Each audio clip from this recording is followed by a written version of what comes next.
Let me do a short little introduction of myself and of the foundation.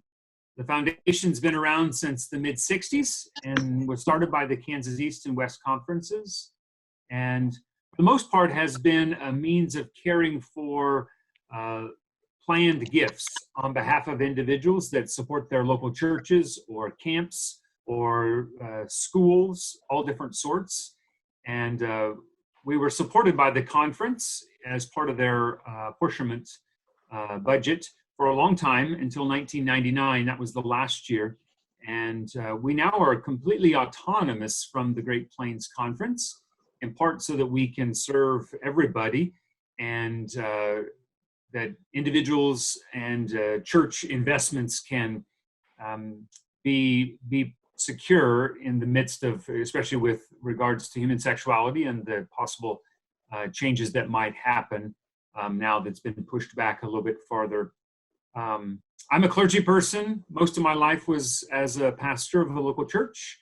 I served for 18 years and came here to serve as the president of the foundation just about 2 years ago.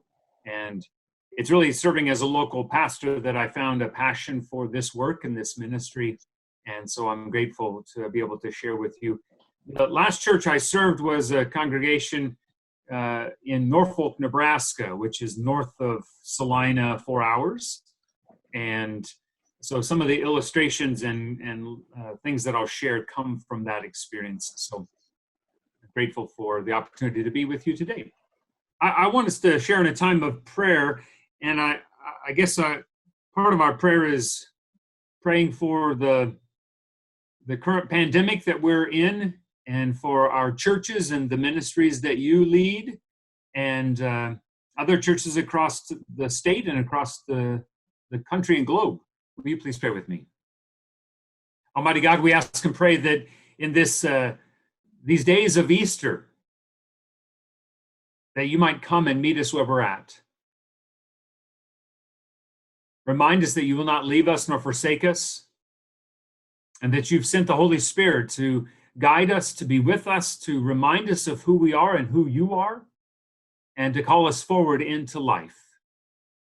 Gracious God, we ask and pray for your spirit and your strength, your dynamite power to be at work in us as we do the ministries that we've each been called to be about, to be in service, to raise up the next generation of faithful disciples, of sharing our faith, of helping people to connect with you through music and discipleship ministries.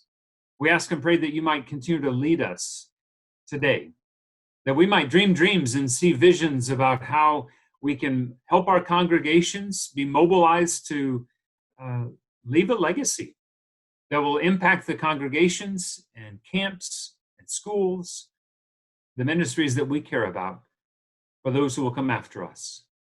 Remind us that we are an Easter people, a resurrection people, and that even though we are in the midst of a season of darkness, the darkness will not overcome your light. Oh God, let your light shine in us today. Bind us together through the power of your Spirit. Help us to learn and grow and be inspired, and to see how you are at work in our lives and our world. We give you thanks. It's in Jesus' name that we pray this day. Amen. So my hope is that you received, and I think everyone should have received, a packet of materials that Joanna had mailed out to everyone. And so as part of that packet, there is a booklet. And so we're going to be walking through the booklet. So if you have that, I invite you to find that and pull that out. I'm going to be using the slides in the backdrop here that will provide some graphics, but they're not going to be real easy to read. The slides are in the packet that we gave out, and so hopefully you'll be able to find those and see them there if you need to reference there. So the packet has, or the main booklet has, the slides, and you can take notes in each of those. There's also towards the back, kind of the last half, is an appendix where we'll jump back and forth and look at some different documents. My intention is to be able to give you talk about things, and we work through it today via video venue. But we'll be sending to you all the original Word documents for these different appendices so that you have access to be able to use them and to modify them for your purposes. So hopefully that'll be helpful for you as we go along. I'm going to be running this slides in the background and then maybe at different times referencing which page they're on in the booklet so that you can find them there and be able to connect. In large part of my hope is that we'll learn more today about legacy giving. It was one comment was made that trying to figure out how to the whole scope of resources. We're going to focus more on legacy giving today, estate planning giving today. We're working to create some other workshops for kind of other components, a more holistic thing for local congregations. But today the focus is primarily going to be about legacy giving. We'll connect to all of it. But my desire is that you might get some vision of how planned giving can make a difference in your congregation, that you can be inspired, that you can gain some tools to either grow a program, because some of our participants don't have a program in place to begin it, or how to further grow the program so that it can be more effective and more helpful in the life of your congregation. I guess I want to start with, though, theology and beliefs about money. And I think this is an important component that we wrestle with, is to try to make sense and better understand what it is that we believe about money, financial resources, what we believe about the resources that we have. And one of the things that I do and that Sarah will be doing at some point in time is coming around and doing presentations for churches that invite us, and to be the preacher if you desire that. And when I go preach, one of the scripture passages that I use is from Matthew chapter 25. It's the parable of the talents. And my guess is most of us know this parable. One of the things that I don't know everybody understands as much is that when we hear about a talent, we're not really referring to what America's Got Talent often showcases, ability to do singing or dancing or magic or some other things, but it was an amount of money, a very large amount of money. In its origin, a talent was 6,000 days of a worker's wage. 6,000 days, 20 years of a worker's wage. And I could be wrong, but it's somewhere, if we were to calculate and quantify it today in US dollars today, it's somewhere around $1 million in US dollars today is a talent.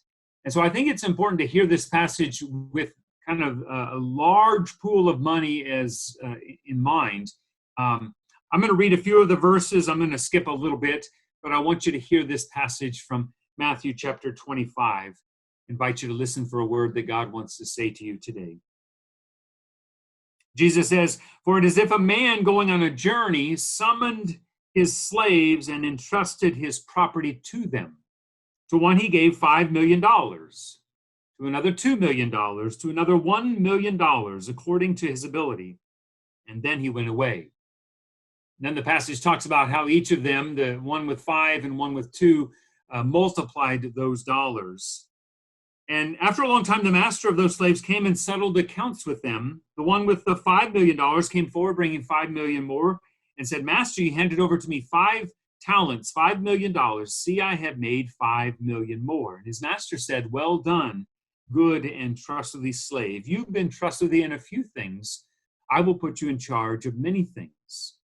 The same happens for the person with the 2 talents, who multiplies it to 2 more. And then the one who had received the $1 million also came forward, saying, "Master, I knew that you were a harsh man, reaping where you did not sow and gathering where you did not scatter seed. So I was afraid, and I went and hid your talent, your $1 million, in the ground. Here, you have what is yours." His master replied, "You wicked and lazy slave, you knew, did you, that I reap where I did not sow and gather where I did not scatter? then you ought to have invested my money with the bankers, and on my return I would receive what was my own with interest. So take the talent from him and give it to the one with the 10 talents. For to all those who have, more will be given, and they'll have an abundance. But from those who have nothing, even what they have will be taken away. As for this worthless slave, throw him into outer darkness, where there'll be weeping and gnashing of teeth.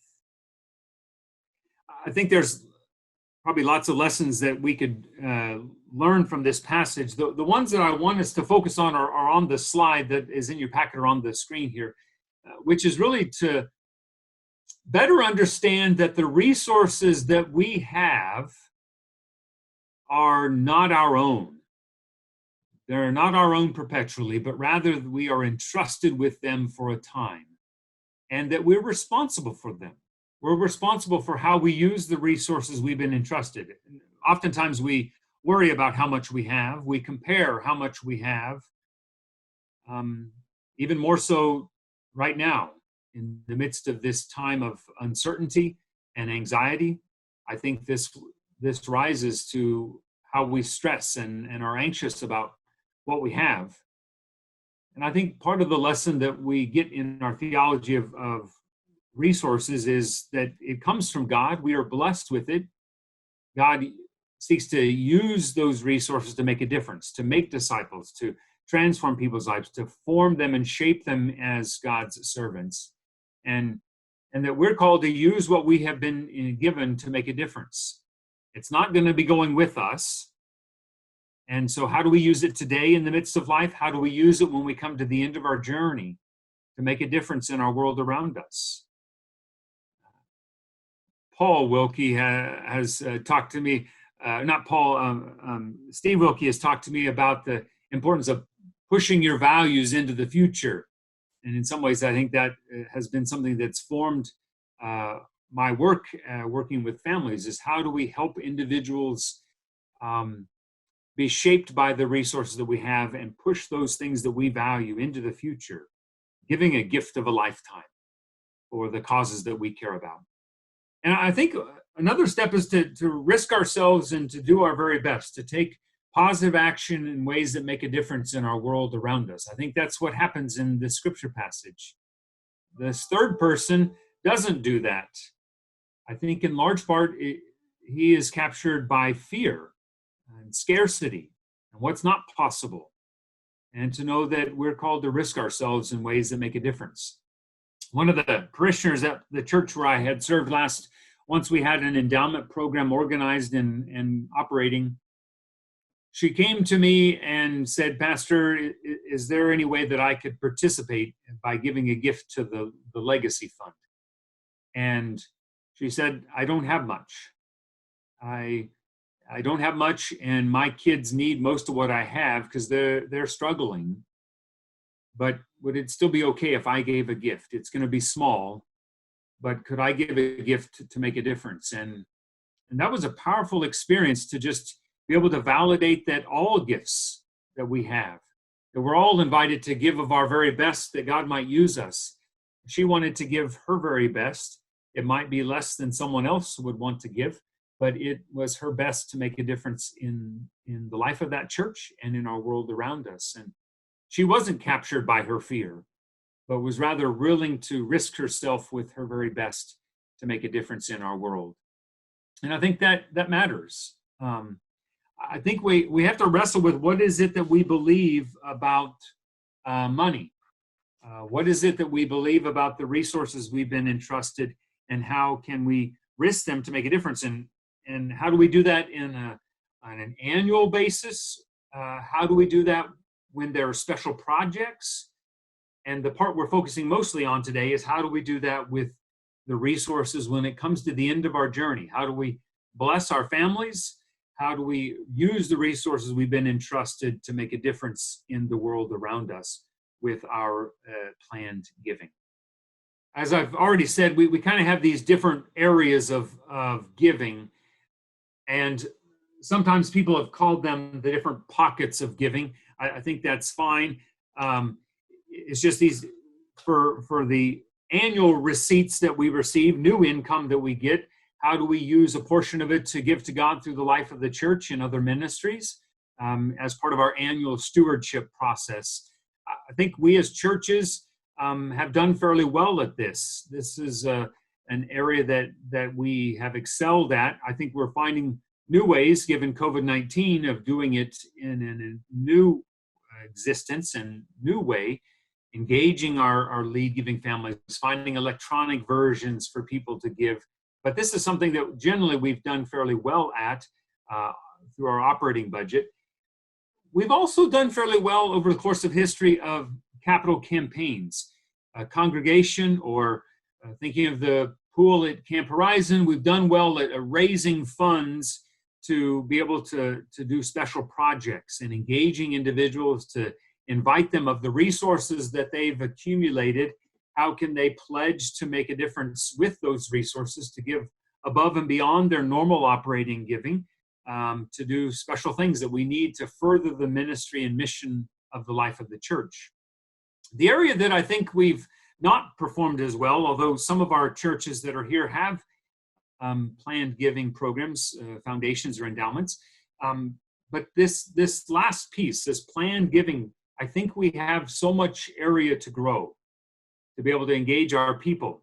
When I got to Norfolk in Northeast Nebraska, they had an endowment program that had been started in the 90s, but for the most part, it hadn't been really engaged and hadn't been grown.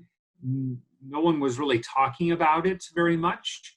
And I grieved because there were multiple families that we cared for, that we ministered to, who had loved ones who died in our first few years at that church, who I believe probably would have given a gift to the congregation for its endowment program, its legacy ministry, had we had something in place, and had we had a process of engaging them and having vision and asking them to leave a charitable gift to make a difference for future generations.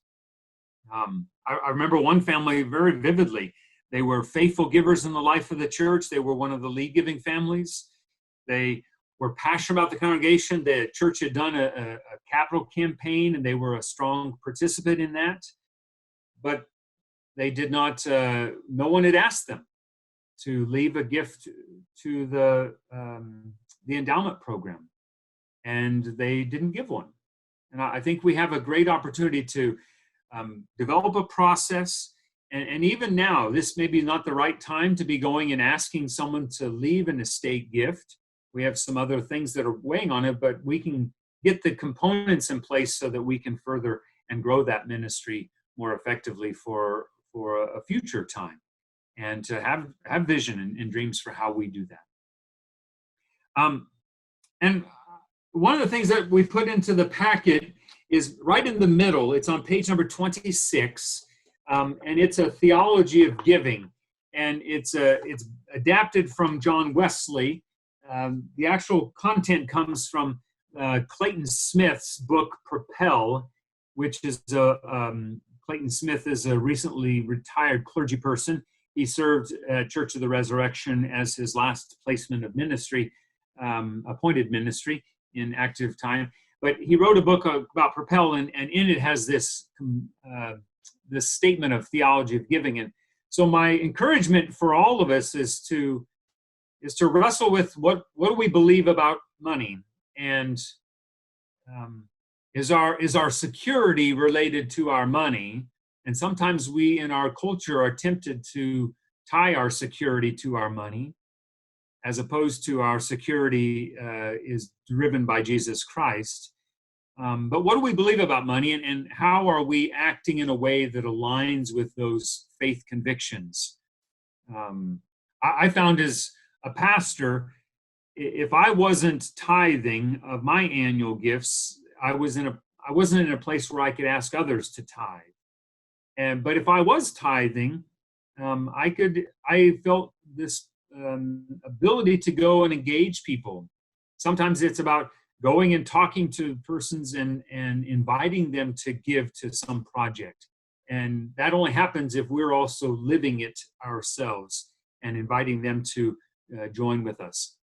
But I give you some examples. I'm not telling you what your theology of giving ought to be or theology of money, but I want you to wrestle with that and gain some clarity in that.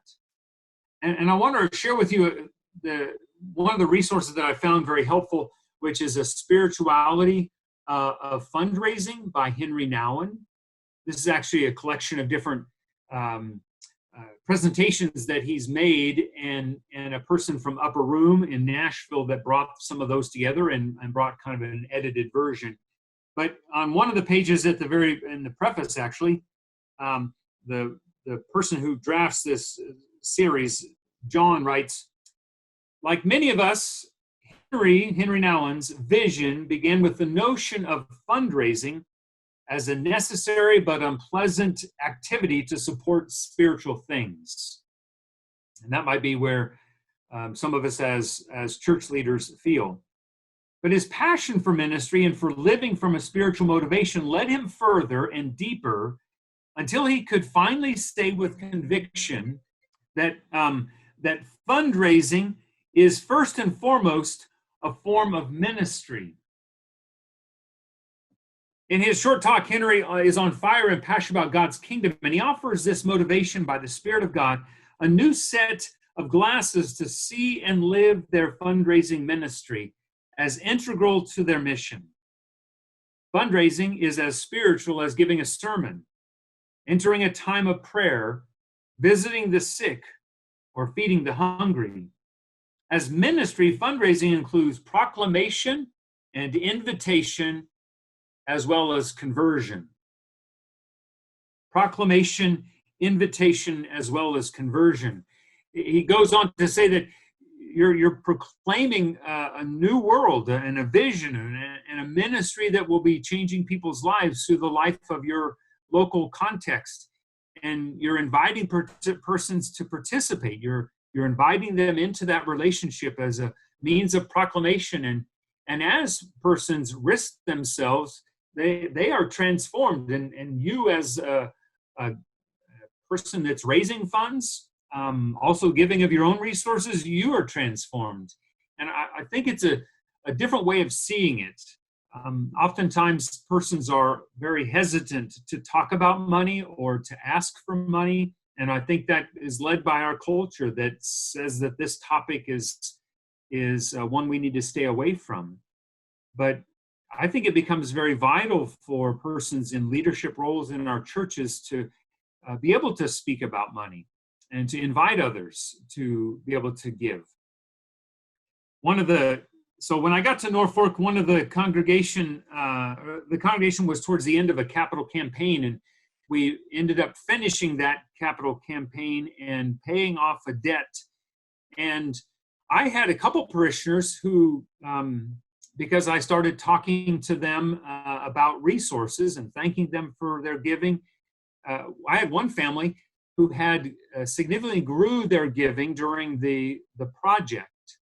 And they really were passionate about being able to give at a greater level. And in some ways, we're saying, Pastor, help us know of other special projects, because we found that we can survive with giving a larger amount of money, and we find great joy and passion in doing that. So help us know of other projects. And it became this interaction of helping them see where they could use their resources to make a difference in our world around us.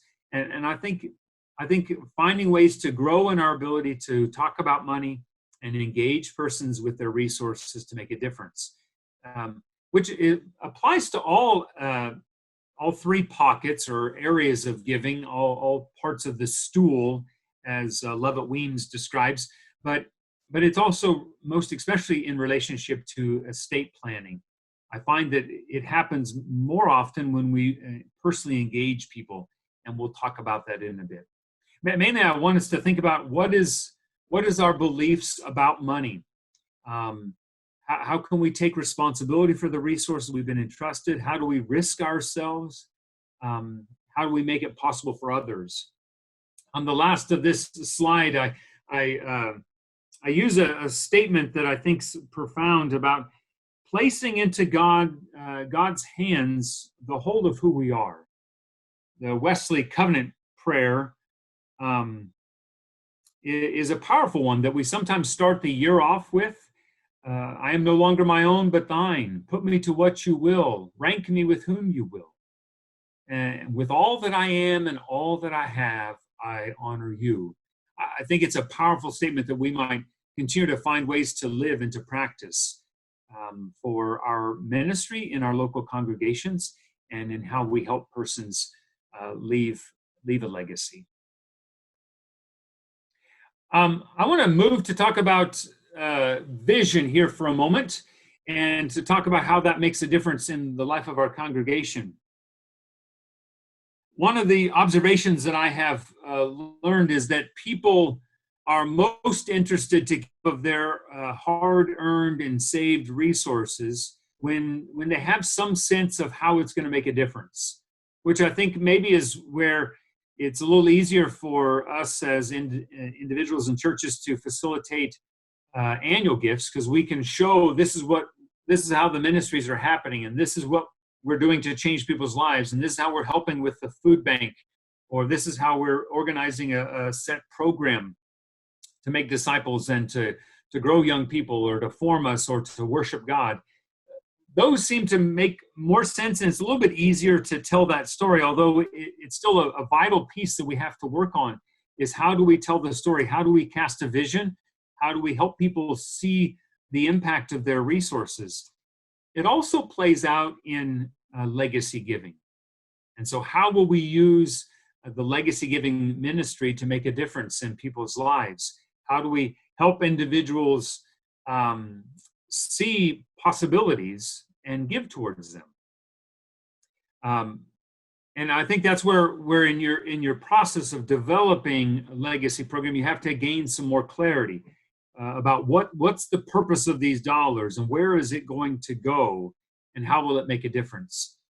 I have a relative who wanted to give to their local congregation a gift that they had received in an inheritance. And so they contacted the pastor and then I think another person from that congregation to say, I've got some money I want to give to the endowment program and to be able to support this. But what was challenging is the two people they talked to from the congregation couldn't tell any vision or story about how the money will be used. And so I think there's a need for us to be able to articulate our endowment program in ways that point to impact and point to how lives are being changed and how we make a difference in the world around us to make a difference in the ministries. And without that vision, it seems that people are not as apt to give. There are other things that are also competing for those dollars, and sometimes they present in ways that seem to be more compelling. And it's our task as leaders, pastors, and other leaders to provide that vision and be able to help our congregations tell that story of lives that are changed in the life of our church. And so sometimes when I talk about vision for congregations, I invite them to dream bigger dreams. I was at one church. It was a congregation that was in a smaller community as a whole. They had some endowment resources, but they didn't really have an organized program to be able to tell the story. And so I asked them, what would happen if a person in their congregation chose to give them $1 million? So someone's going to give your church $1 million. What would you do with those dollars? If you invested it in a kind of a 4% of a 3-year rolling process, you could expect to receive 40 grand each year from that gift. What would you do? How would you spend $40,000 each year in a way that would make a difference, that would transform people's lives? And for many of the people in that room, they had never thought about how they would spend. I mean, they never thought they would get $1 million, okay, for one, but they hadn't thought about what would they do for $40,000. I think it's not necessarily to replace annual gifts, but to do something unique and special that makes a difference in the life of the church. And maybe it's related to the things that you all spoke about as we began. Maybe it relates to how do we develop processes to help our young people be formed in their faith, or a discipleship program, or music and worship ministries. This church that I was talking to, when I posed the question, they started saying, well, we've got this ministry in our congregation with a preschool program, and it's really important and we love it, but it's not self-sustaining. It's actually pulling money from the operating budget. And so we'd actually probably use part of that money to support that ministry more fully and grow those relationships with those young families. So not just provide a service, but actually be intentional to invest in them and to encourage them and help them to learn more about Jesus Christ and what it means to be shaped in their faith as a young forming family. And they got excited about it and passionate about it. This is what we would do. And I find that if you're able to articulate dreams and visions, and maybe you have multiple steps. Maybe you're starting with initial step and then it grows and changes. But what would you do with $1 million that a person might give to make a difference in the life of your congregation?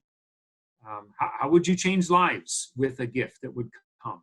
And to wrestle with that. Maybe it's something that you process with the whole church council to help them think more about that and how you might give a gift. I think if we haven't done the work of knowing what would we do with someone's gift, we're going to miss opportunities for individuals to give a resource to us. I mean, there are people, don't get me wrong, there are people who say, I love my church and I've given to others, and so I want to give a portion to my church. But I think if we were to be able to articulate a vision that is life-giving and transforming of our community and of our congregation, of our ministries, I suspect they're going to be more apt to give a larger gift than if we don't have a vision. There's one church in the States that about a year ago, they received a gift from a family. It was a couple that were faithful part of the congregation, had been a part of the church all their lives, and they wanted to give a gift. This particular family did not have any children, and so there weren't next generation who were going to receive components. And the congregation, I don't think, had been engaging them. They didn't really have a vision for how they would make a difference in the life of the community through their gifts. And they hadn't been talking to this family to say, would you be willing to give generously of the resources you have to make a difference? And what ended up happening is they gave a pretty large gift to this congregation, but it ended up only being 10% of their total estate, where they could have given a larger amount because other entities had dreams and had vision and had been cultivating that relationship. If you read any of the books from Cliff Christopher or other authors, you find stories like this where universities or hospital associations or other entities have dreams and have ideas of how they'll make a difference in the world and are talking to people. And if we're not doing that as well, I think we're going to miss some of the gifts that could come to the church that would be life-giving, that would be transformative. And so it's really important that we find ways to have vision. I put on the screen this slide that I think is really important. It's the 3 reasons why people give, and it's on page number 6 of your slides. But people give, they give to people, they give to mission, they give to transforming people's lives and through the life of the church. And our heritage as a church has been that agent that brings life and transformation.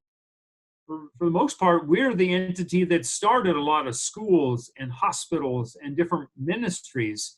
We're not still doing that in the same way. And my suspicion is because of COVID-19, we're going to have to reinvent how we operate and do ministry in new ways. But I think we got to find ways to tell story and to make asks that align with ways that people's gifts can make a difference in our world. I think people give also because they trust us. It's because of relationships. It's because of a trustworthy people and our relationships, and because of the process that we're about, and because there's transparency. I know that if I give my gift to you, you will take care of it, you will steward it well, you'll use it in ways that align with God's purposes, and I trust you. And I think we got to think about those things as we develop and how we grow the programs that we're about in making a difference in our world. So I want to move to talk about charitable giving today. And there's a lot of data out there. A good resource for learning about giving as a whole is called Giving USA, and they make a report every year. It's usually behind because they do a lot of research on that. You can get other information from Indiana University. They do a fair amount of training about resources. It's called the Lake Institute, and it's connected to the Lilly Foundation.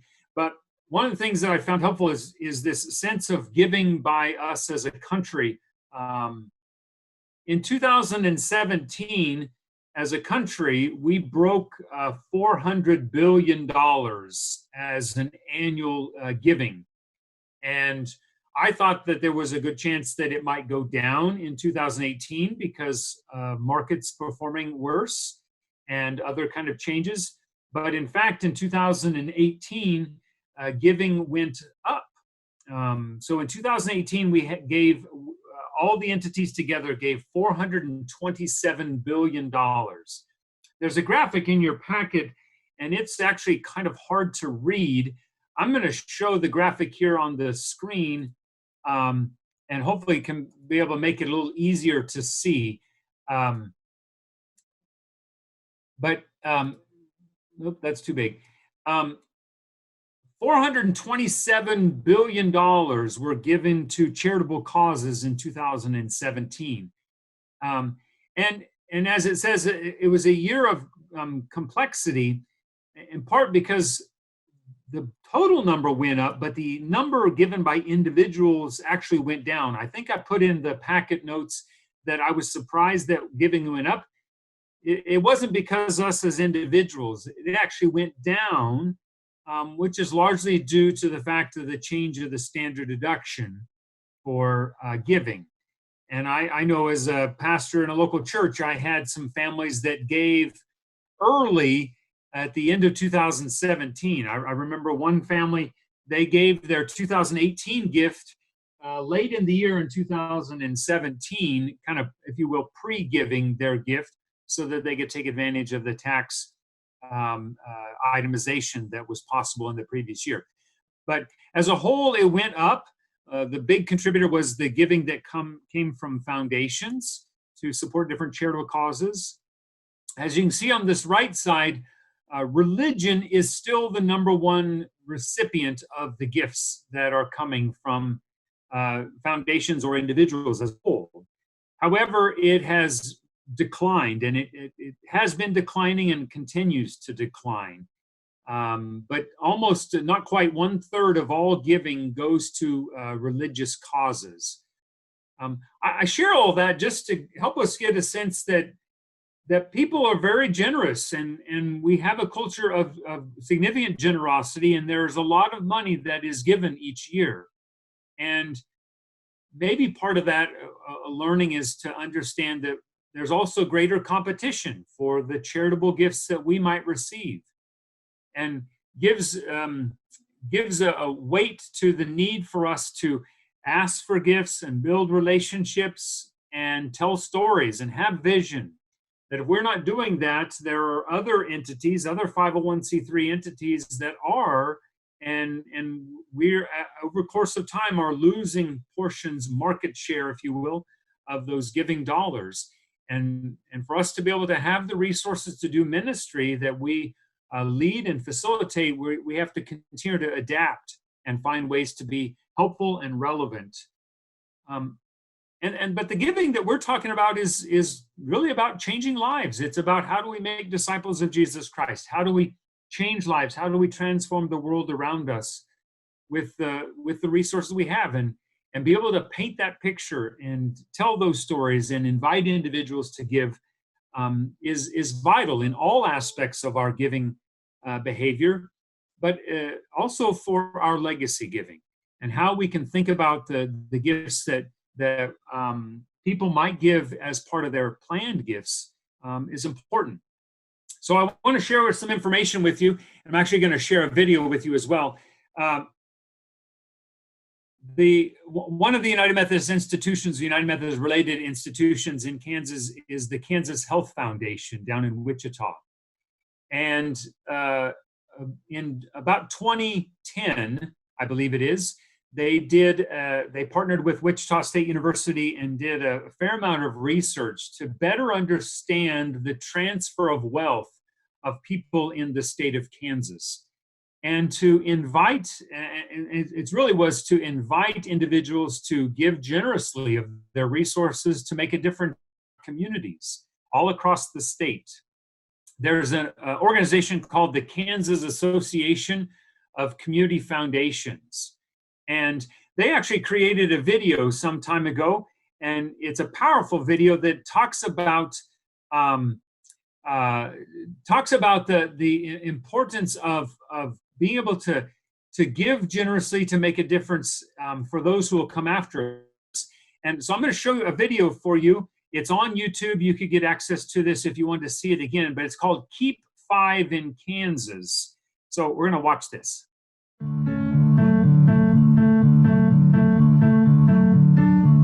Hey, what's the plan? What plan? The plan for Kansas. My plan is for my county to be even better after I'm gone than it is now. My plan is that my children will stay here to raise their own families. My plan is that there will be a great future for the next generation in Kansas. Our plan is to help our fellow Kansans keep $4 billion in our state by 2020. $4 billion? $4 billion. $4 billion.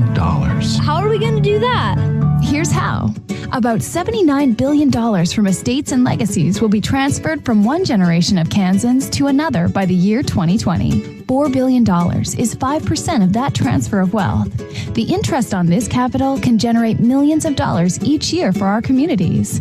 If we keep 5 in Kansas, our communities will have a permanent source of endowed funding for economic development, local nonprofits, schools, churches, public beautification, and many other projects that really matter to Kansas families. Cool. It just takes a little planning. And a talk with your financial advisor and your local community foundation. Just 5% of your estate. Just 5% will make a big impact. We set up endowments through our local community foundation for our children and grandchildren. Now they can experience the joy of giving to their favorite charities from an early age. Bernadine Sitz was a client of mine and a legendary school teacher here. By setting up a fund at her community foundation to support a school and its students, she did something truly extraordinary. She made sure these kids would always be taken care of. We believe families in our community need a good place for activities, so we helped out on a local YMCA. It's not that you're taking anything away from your estate or family, you're giving back to your community. You're investing in your own family and a lot of others. It takes many strong organizations working together to make a strong community.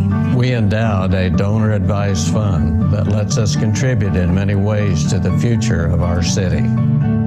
Planned giving lets us support many causes that are vital for communities. There are a lot of ways farmers can help.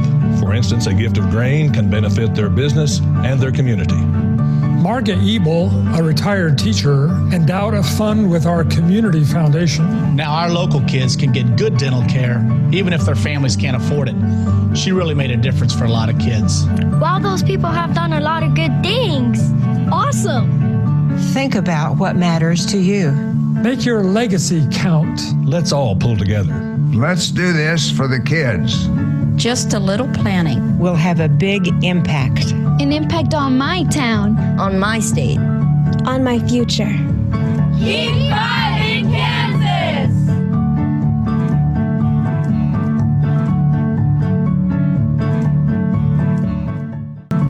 don't know if any of you have got to hear that before, but I'm encouraged and inspired by the idea of inviting people to leave a legacy and to be able to use a portion of their resources to make a difference in the life of the church and in the world around us, in our communities. So on the slide here, and on your packet on page number 7, that same research said that I actually think I have it wrong on the slides, but by 2060, so 40 years from now, that we as a whole of our state will have a transfer of wealth from one generation to the next of 600 billion. It's actually 598 billion was the research number. That's a lot of money. I worked and looked at the statistical reports from the year end of 2018 and compared it to the population of the state. And Kansans make up roughly 4.8% of all, Methodists make up 4.8% of all Kansans. And if we had an equal share of that portion of resources, and if we were to consider giving a tithe, not 5%, keep 5 in Kansas, but a tithe, which I think would be more aligned with what God calls us to from our reading of Scripture, that pool of money. So if every Methodist gave a tithe of the resources that we've been entrusted, and if we have a same proportion of all of us, it would be $2.8 billion would be given to support our churches and to support ministries, camp and university, Open Door, other kinds of ministries across the state of Kansas. And that would be if we gave a tithe. That's a huge amount of money. To get a sense of how big that money is, that amount of money every year would produce roughly just over $100 million for ministry, which is what every United Methodist Church in 2018, that's what all of our Kansas United Methodist churches, that's what all of us gave to our local church. That was the operating income for 2018, was just over $100 million. And this pool of money from a legacy gift would match that. So in some ways, it would be like having double the amount of resources for ministry. I don't know any church that would not make a difference significantly if they had twice the money. Now it's not money to help the church not have to give, to let the church just be a trust fund congregation. Actually, that often will bring an end to a congregation. They'll atrophy. But it's to have this pool of money that would be able to be used above and beyond to make a difference in our world around us, to send people to camp and send people on mission trips and to be able to make a difference in our local communities. When I envision what that could be like, that is transformative. One of the questions that we asked for congregation when you registered was to share kind of what your annual budget is. I mean, what would you do with twice that annual budget? I think it would be substantive. And that would be just if for the next 40 years, every Methodist gave a tithe. I think we ought to think bigger about how we can make a difference in the world around us and to dream dreams for how lives can be changed. Maybe it is we don't have enough vision. Maybe it is we have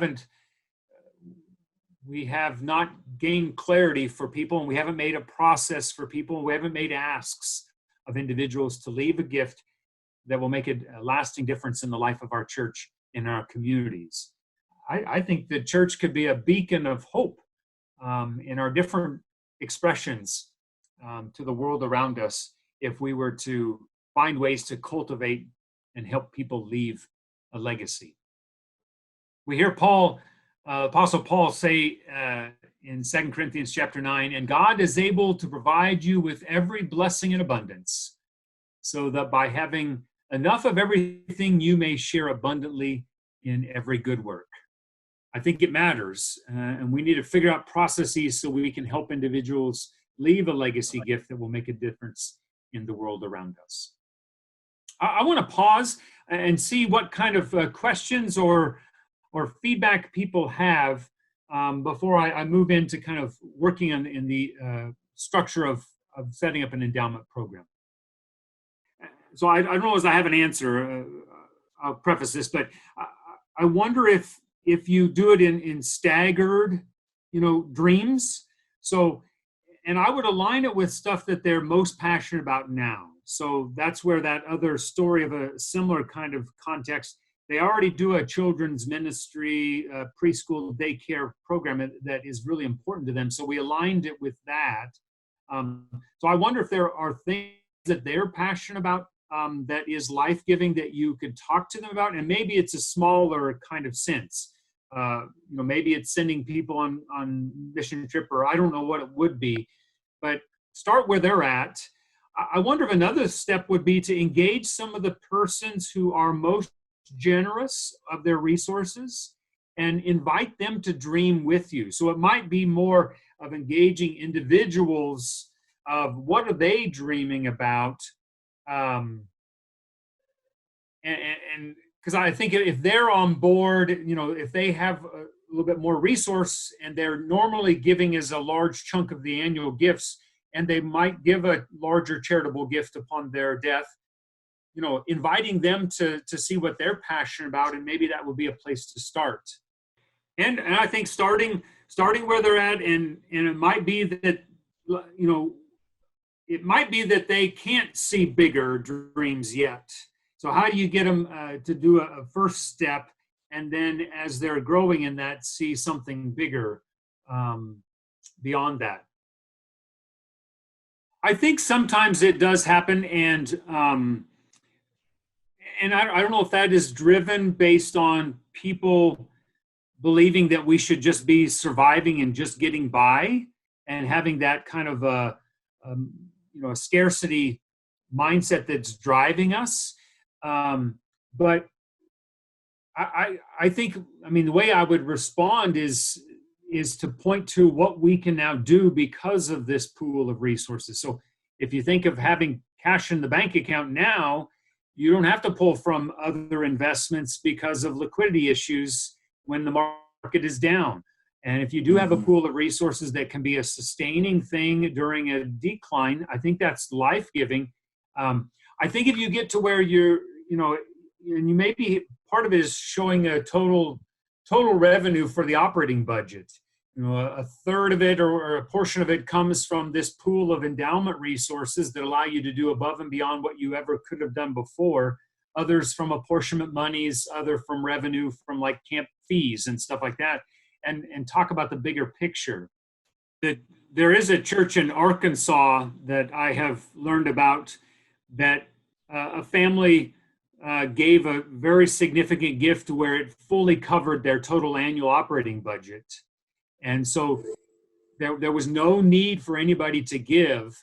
And I think it atrophied until they were intentional to bring in a pastor who said, this money is not about us. This money isn't so that no one in the congregation has to give anything.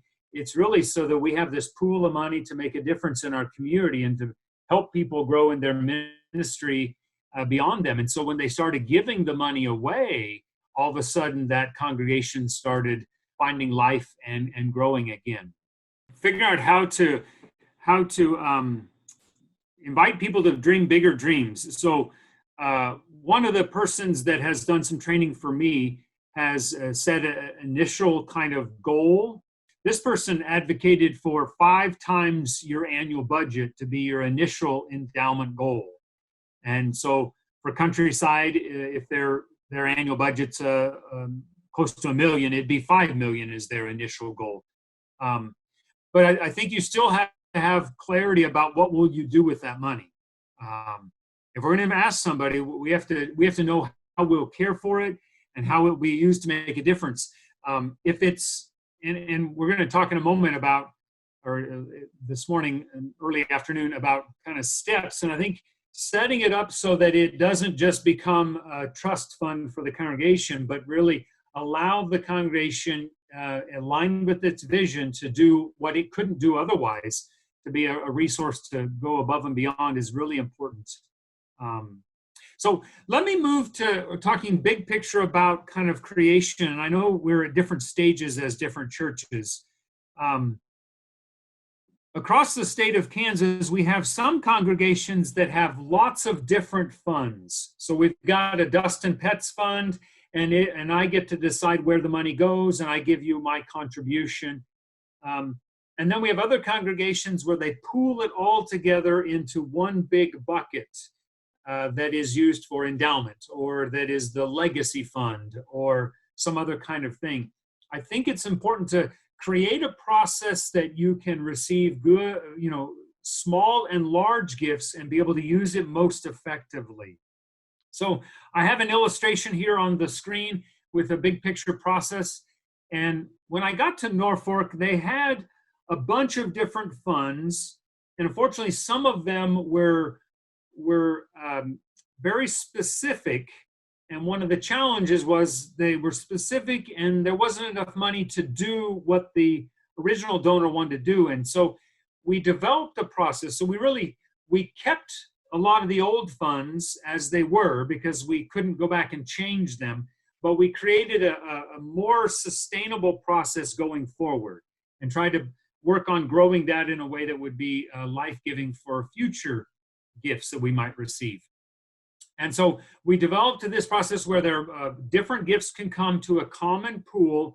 They're not named. It's not the Dustin Petz Fund. It's Dustin Petz gives a contribution to the Legacy Fund, or whatever it might be called, and have a few of those that are easy to communicate, that together we pool the gifts together. We remember all those who gave to contribute to them, and then we use that resource to help the congregation or the camp, the ministry site, do its ministry in ways that align with its vision and its purpose. And so I think that's part of this visioning, is how do you structure a program that is easy to tell the story, and you have a ability to convey that to the congregation or to the supporters, and develop a process. So the second one is to have a clear process. We're going to walk through a possible charter, endowment charter that could be used if you so desire to organize a program that would be helpful.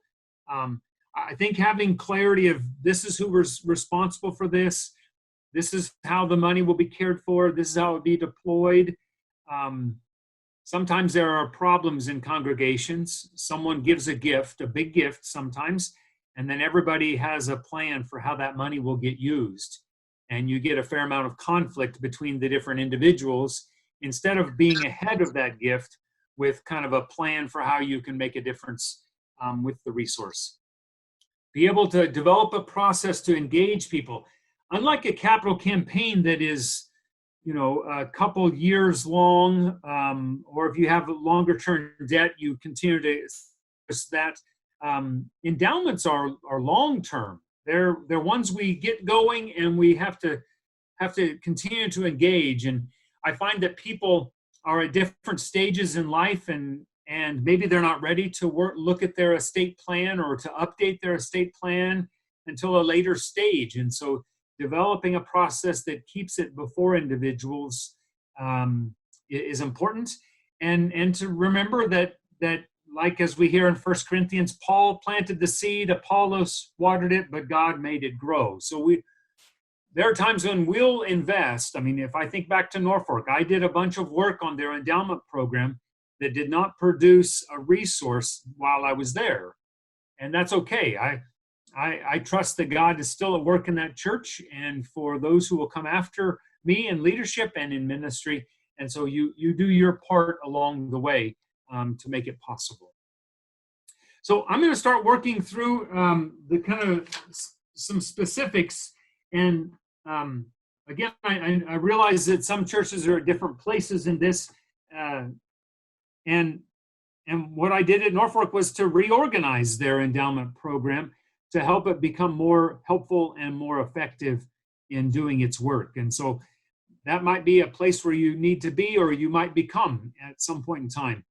And this process of getting a sense of where we have been and what is there now, and what are the funds and how are they invested, and dreaming of how we should organize the program to be helpful in the future, that took more than a year. So it's not something that you'll get done here real quick. I mean, I think we're at a place where you could, by charge conference, for those who are in congregations, by charge conference next fall, you could maybe have an updated charter.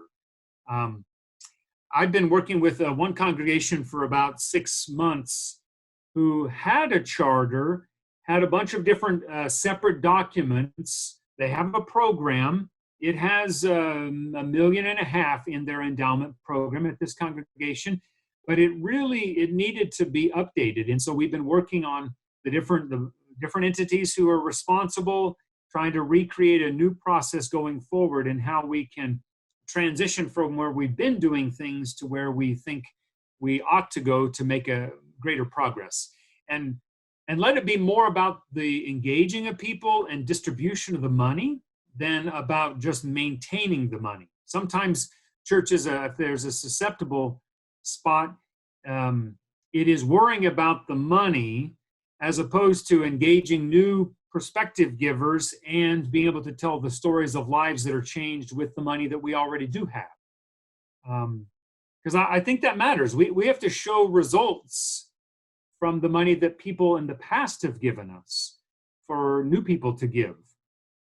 There's a congregation in the state that has a pool of resources, and it's maybe 300,000, something like that, but they haven't been using it. They're saving it for a rainy day, and persons from that church have told me that they're not going to give to it because they don't see any results of those gifts. And so I think it's a matter of caring for the gifts we have been given, showing how it's changing lives as we invite others to give a gift as well.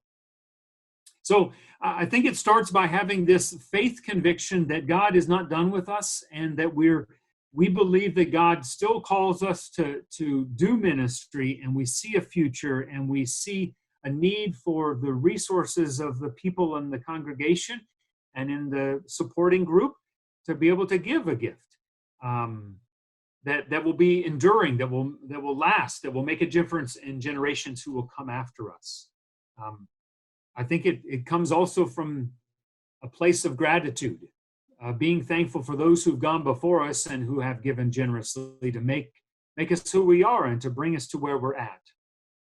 I think sometimes it's also about kind of a next step, number 2, is to organize. If you don't have an endowment program, if you don't have a committee that's working on this, maybe it's thinking about how can we organize that group of folk.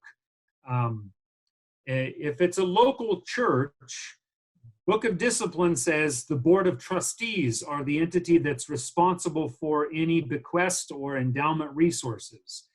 In my church in Norfolk, we found that the Board of Trustees were spending all their energy caring for the congregation's physical plant. They were the ones doing the capital campaign renovation and working in all that area. They didn't have a lot of energy or really interest in caring for endowment-related things. And so the Book of Discipline allows to organize a new group of people who are given this power from the Board of Trustees to care for endowments, a permanent endowment committee. And so in that congregation, they decided to create a new committee. If it's a congregation more like Pretty Prairie, that may not be what you would want to do. Maybe you keep the same group of people who care for finances or Board of Trustees as the same entity. Just know you have another separate role that you play in the life of the congregation. I think it depends on the size and scope of ministries at our different places. But what we ended up doing is getting a group of people together and working on vision and getting a sense where we're at and what we would want to create, and making sure that it aligned with the church's visions. Every year at Charge Conference, for those who are churches, we have to create a statement of this is where we feel God calling us to go in form number 1. And maybe the endowment is related to that. Maybe it's looking at long-range ministries where there's passion and there's excitement. On this third comment, which is on page number 10 of your packet, at the bottom of page 10, I have some big picture suggestions. And you as a church are the ones who are responsible for this. That's not the work of the foundation. But these are some of the learnings that I've gained, and I want you to at least hear them. And the first one is to, if at all possible, make the program and the process as simple as possible. If you've got 10 different programs, 10 different funds, I think, and you can't tell an easy story for them, I think people will say, I don't understand. And if they say, I don't understand, then there's a good chance they will not choose to give to support your entity and your program. And so I think I would lean towards having it as simple as possible. What we did in Norfolk is we had a single fund, which was the main fund, and we called it the Legacy Fund. And I think there's a value to that. Thinking of Pretty Prairie, that's where I would go. I would only consider probably one fund. For the congregations that are a little bit larger in size, and to give you context, Norfolk worshiped about 300 people and had about 550 as its annual 1,000 annual budget. So that gives you a sense of size. I think you can be more complex, but if you can lean towards simple, I think that's going to be the best. So I would start with a legacy fund. Maybe you have a couple other pooled funds that are based on high key values in the life of the church. Another suggestion is to consider having not allowing new donor designated funds unless they're fairly high in size and they align with the church's values and something that the church, the endowment committee, or the trustees are willing to live out. There are churches across the state that they've got specific funds for specific things, and they become burdens to manage separately and to make sure the money's cared for in a way. And so you spend, you're just pulling away energy from doing the main thing in the life of the church by servicing these different funds. And so in Norfolk, they had a fairly high threshold. They developed a process to use a spending policy. So instead of using the net earnings off of a fund, which changes based on the investment strategy and the markets, they did a spending policy, a certain percentage of a 3-year rolling average. Most of the foundations do this kind of a process where they'll pull off 4% or 4.5% or 5% of a 3-year or 20 rolling quarters, whatever it might be. And then that smooths out the giving. They write into the policy a variance power such that in the event that we can no longer care for a pool of money in a way that aligns with the giver, we give it some adaptability based on context. And I think my encouragement would be to create the process you want going forward, and then create a process that you want going forward, even if it means you have to maintain some of the process that used to exist. So in Norfolk, we created 4 funds. I'll show you what they are. These are the 4 funds. We created 4 pooled funds, and then they still kept some other previous funds, and they maintained caring for them, but they created the design of what they wanted to go moving forward. So let me tell you a little bit about these funds at Norfolk. So they had a legacy fund, and the legacy fund was the primary fund of the congregation. It was an undesignated endowed fund. That is, the main gifts that were given are going to be long-term gifts. We're not going to spend it all the way down. And the purpose that could be used by the congregation was adaptable. So if they needed it for a building need this year, they could do it. If they needed it for a mission trip another year, they could use it for that purpose. It was adaptable because what the church needs in the future may be very different than what the church needs now. And if you get too trapped into the usage, then you're going to limit what's needed. So if we did this, for most churches, this is the thing I would suggest first and foremost is a pooled fund. In our charter, we sometimes call it a general endowment fund, which is fine. I sometimes like to use a language that speaks to heart more than general endowment fund. One of the churches that we're working with, this is a First United Methodist Church in a local congregation, a local community, and they called it the Forever First Legacy Fund, whatever you would choose. But it's the main vessel to receive any and all gifts, if at all possible. At that church, they also wanted a few others. And so they did a building fund, and they did a children and youth fund, and they did a scholarship fund for giving scholarships to kids who were going to college or other kind of higher education learnings. They're all pooled funds. No one's name's on it. However, every single fund lists all the contributors to them. So they set up this process. That church did allow endowments to be made and designated funds to be made, but they had to be at least $100,000, which is a lot of money. Maybe you could argue that it could be a smaller number, and I could conceive of that. I think the main issue is to think about what will be the result of the fund. So if you pull off a 4% of a 3-year rolling average, how much money will it make every year? And have a sense of that. When I got there, there was this a new organ fund of $5,000.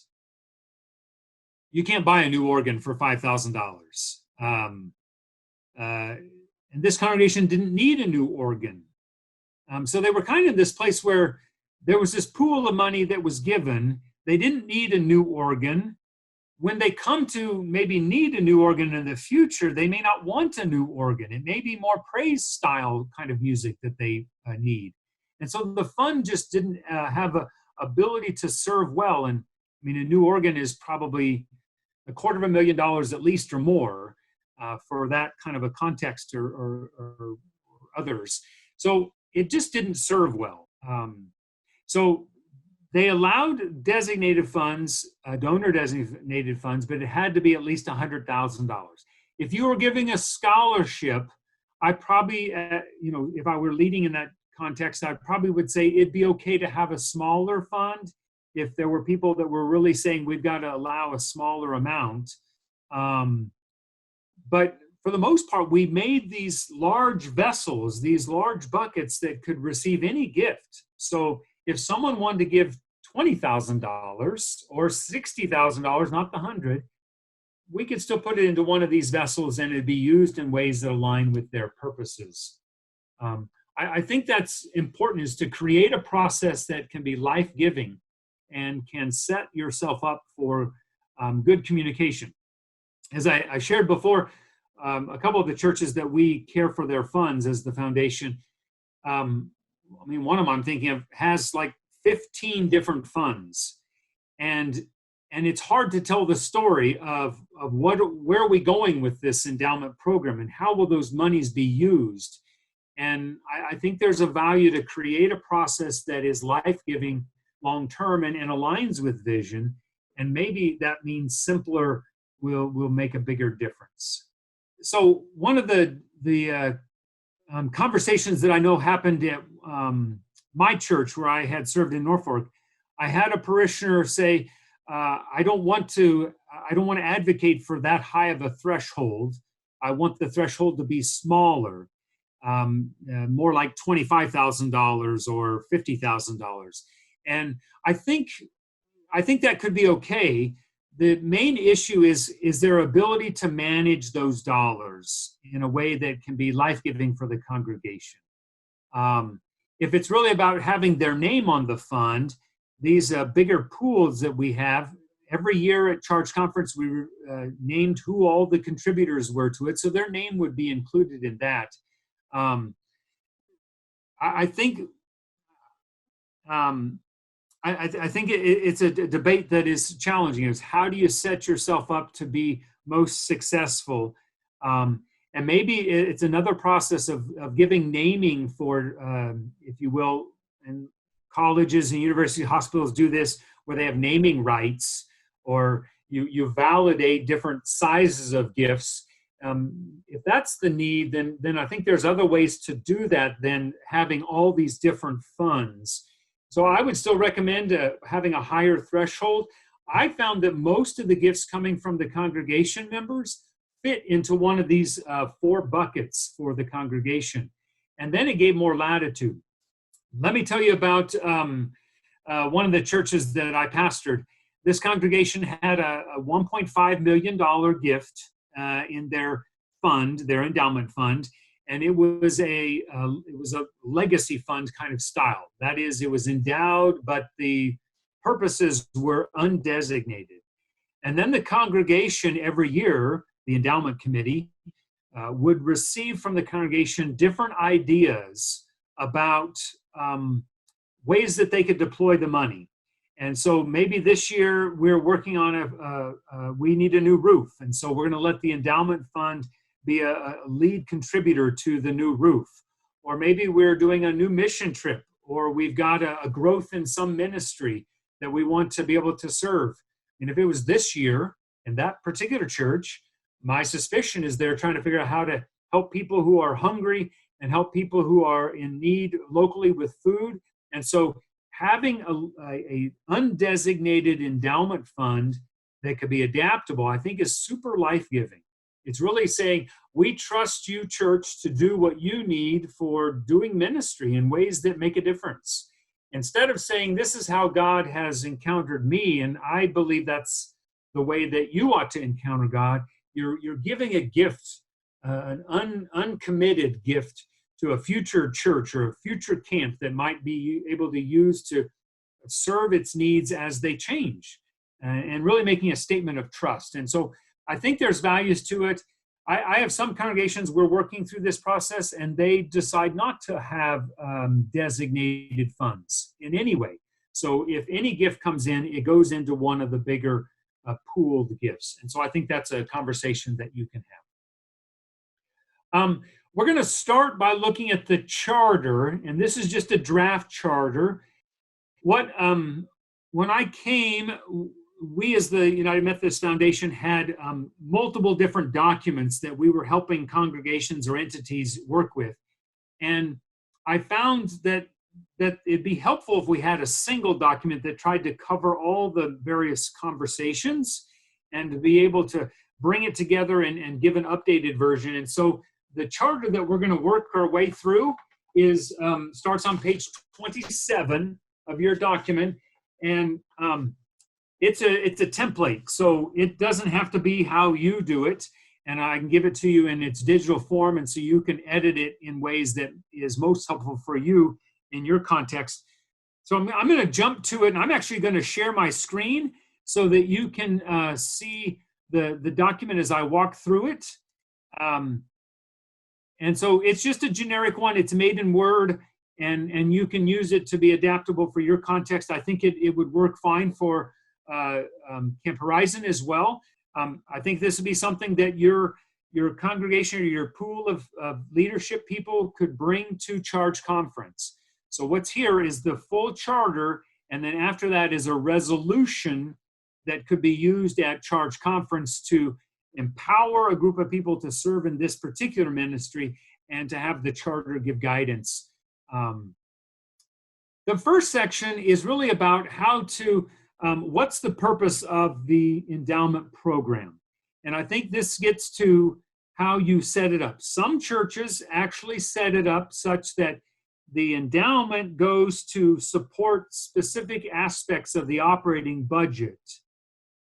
Maybe there's value to that, in the sense that you have one place where you organize how we're going to deploy the resources of the entity, the church or the organization, and then the endowment goes to support that in specific areas.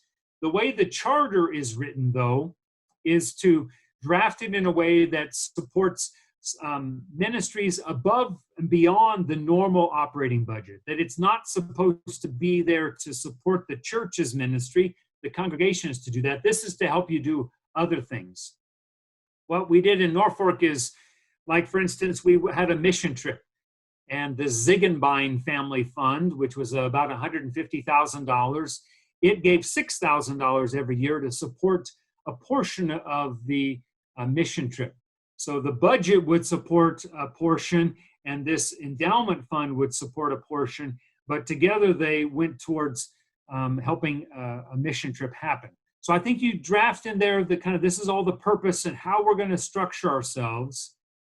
The main next section is those general pooled funds. And here I think having less is better. We have one church where they had a fund, and it was named after a strong previous leader of the congregation. And I think that's okay to honor somebody and to celebrate their life and their ministry. But the difficulty was, how does a new person who doesn't know that individual give to that fund? And so you might have some funds that come to exist, but they're not the main part of the storytelling and the promotion and the vision pieces. But I think figuring out how to make it as simple as possible. My suggestion would be to do this legacy fund and have that be at least one of the funds that you use, and maybe you pick other things. And again, simple is better than multifaceted. I think if you get, now if you are a church that's large and you have lots of money and lots of them, then that might be different. But I still would probably advocate to having it as simple as possible in how you organize it and how you tell that story. This next section is about, do you allow restricted funds? Maybe it should be $25,000. If it is 25 grand, it'll produce 1,000 a year. And so if it's a scholarship, that's fine. If it's some other things, then it might not be as helpful, unless it's easy to manage that fund in a separate way. I think often the issue is people want to be able to decide where the money goes, but you have to think about how will you manage it in carrying it forth. Like I said, the last two churches I walked through this process. One of them is a larger congregation. They didn't do a donor designated fund, and another smaller church chose not to do a donor designated fund. But it's really up to each entity and how you organize it.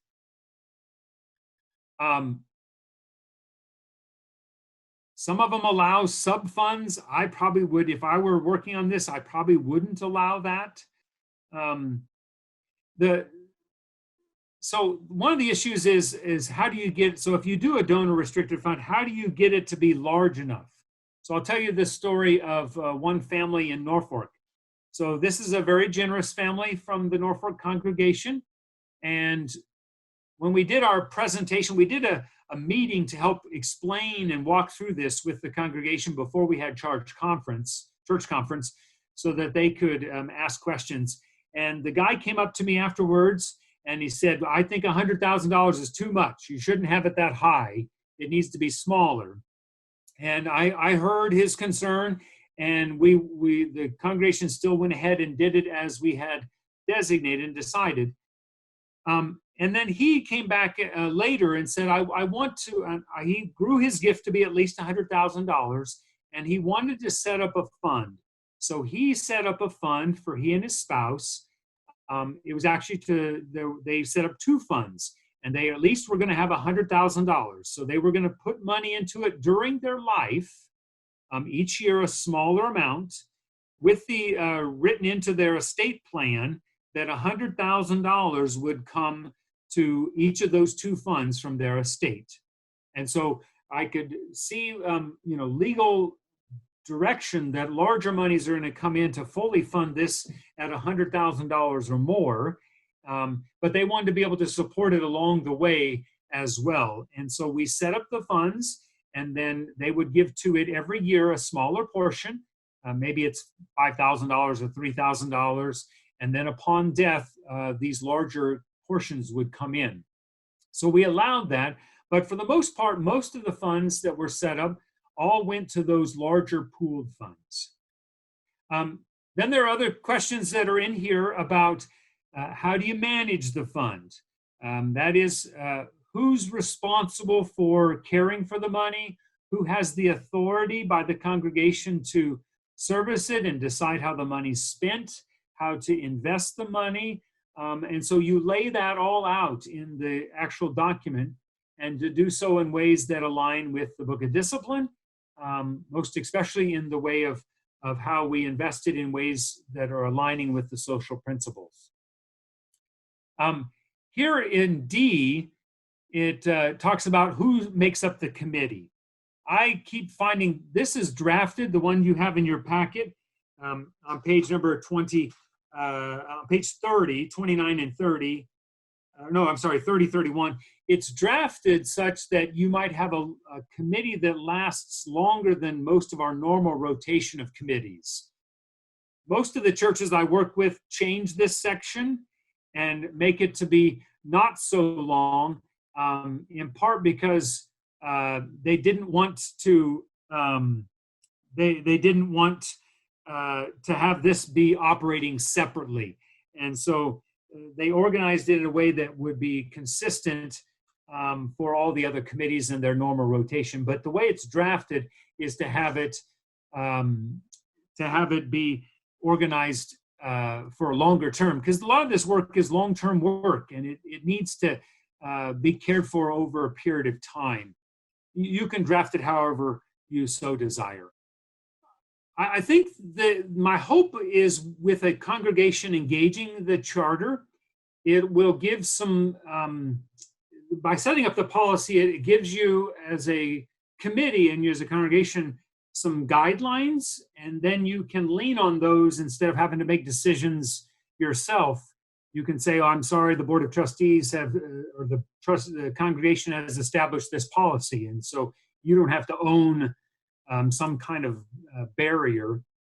But one of the pieces that I think is helpful is it has a receipt of gift, so kind of a gift acceptance policy or component of the policy, to say if someone wants to give you a gift that doesn't seem to fit with the church's 501c3 status or seems to be misaligning with the congregation's values, you can say no. A couple other pieces I want to highlight, let me see if I can get more easily to move around, is I want to point out that it helps you can use it to establish how do we deploy monies, and most especially trying to answer some of the questions that often come up of, can you use the principle of the money for something else? So this is on page 36 of your piece of paper, or here on the screen. What happens if the congregation is struggling for funds? Can we use the permanent endowment monies to support the congregation if we are struggling? So you can write into the policy, yes, you can, or no, you cannot, or only a portion. And if you can use, what are the certain circumstances? You can also set it up so that it's clear about how we'll deploy the money and how we'll spend it, and what are the common assumptions of how it is organized for deploying the money. It's written such that we deploy and have a spending or distribution rate of 4% annually of the 3 previous years, and so creates a more sustainable practice over time. This is pretty common for foundations, as I said earlier. It's based on what's called the Uniform Prudent Management of Institutional Funds Act that was approved here in Kansas and in other places. But it establishes some guidelines for being able to care for funds and not worry as much based on old trust accounting processes, where we worried primarily about the principal and interest. It trusts that if you're going to invest it wisely long-term, that the money will keep up with inflation and you'll be able to draw off of it a sustainable amount, even if we go up and down in the markets over time, which I find is really helpful for congregations, instead of having a lot of money in one year and another year having nothing to be able to give. The deployment of the funds makes a difference, and it builds up relationships, and you can see the money at work for changing people's lives around us. And so I think is valuable. The policy also works through, can we use the money in a particular fund for collateral, for a loan? Or what happens if the congregation merges with someone else or dissolves, and tries to answer all those questions, or even this one here, which is about, there's two places that it talks about if some money is given to the church. So let's say Dustin dies and you, my church, receive a gift from me of, let's say it's $20,000, okay? I give you a gift of $20,000, but I don't tell you what it's for. It's advisable to put into this policy, where does that money go? Is it to go to the endowment program and to be put into the legacy fund? Or is it to go to the general operating budget for the congregation? And so to give kind of clarity so that there's not this in-house conflict if a larger pool of money comes from an individual. Now, if I had been pledging every year to give $20,000 and I died in February, then maybe you could understand that that was me fulfilling my pledge for the year. But the desire is in the policy to be able to answer some of those questions so that it is easier for the congregation to do its ministry. And then the last thing that's in that whole section is a possible resolution. So in the Book of Discipline from 2016, paragraph 2534 says that it sets a process for you to create a separate entity within the structure of the congregation to care for permanent endowment resources. There's also in that region of the Book of Discipline information if a church sets up a separately incorporated 501c3 foundation, which it might choose to do. I don't know as that would be as necessary to do that, but that is what some of the congregations do. And so this is part of this resolution for your church conference or charge conference to say, here's the new policy.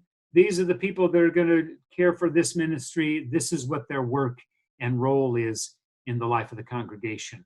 It probably needs to be adapted for each church, but that gives you a sense of the different pieces from the policy. So the hope is to give you a tool that you can then take in its word form and adapt to make it fit your context.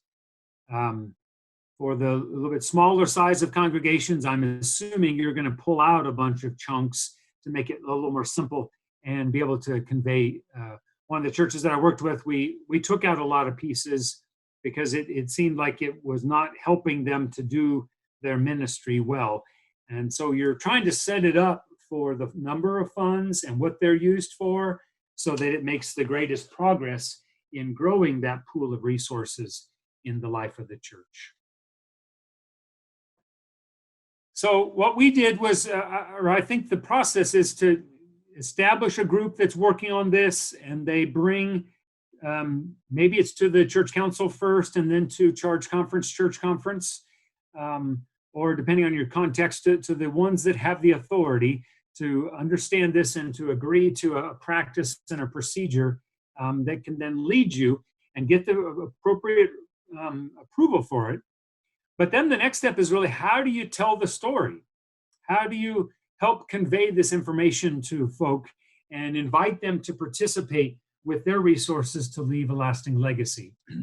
In your packet, I gave you a trifold piece of paper. It's a trifold brochure, and it's also on the screen that I'll show this slide and the next slide.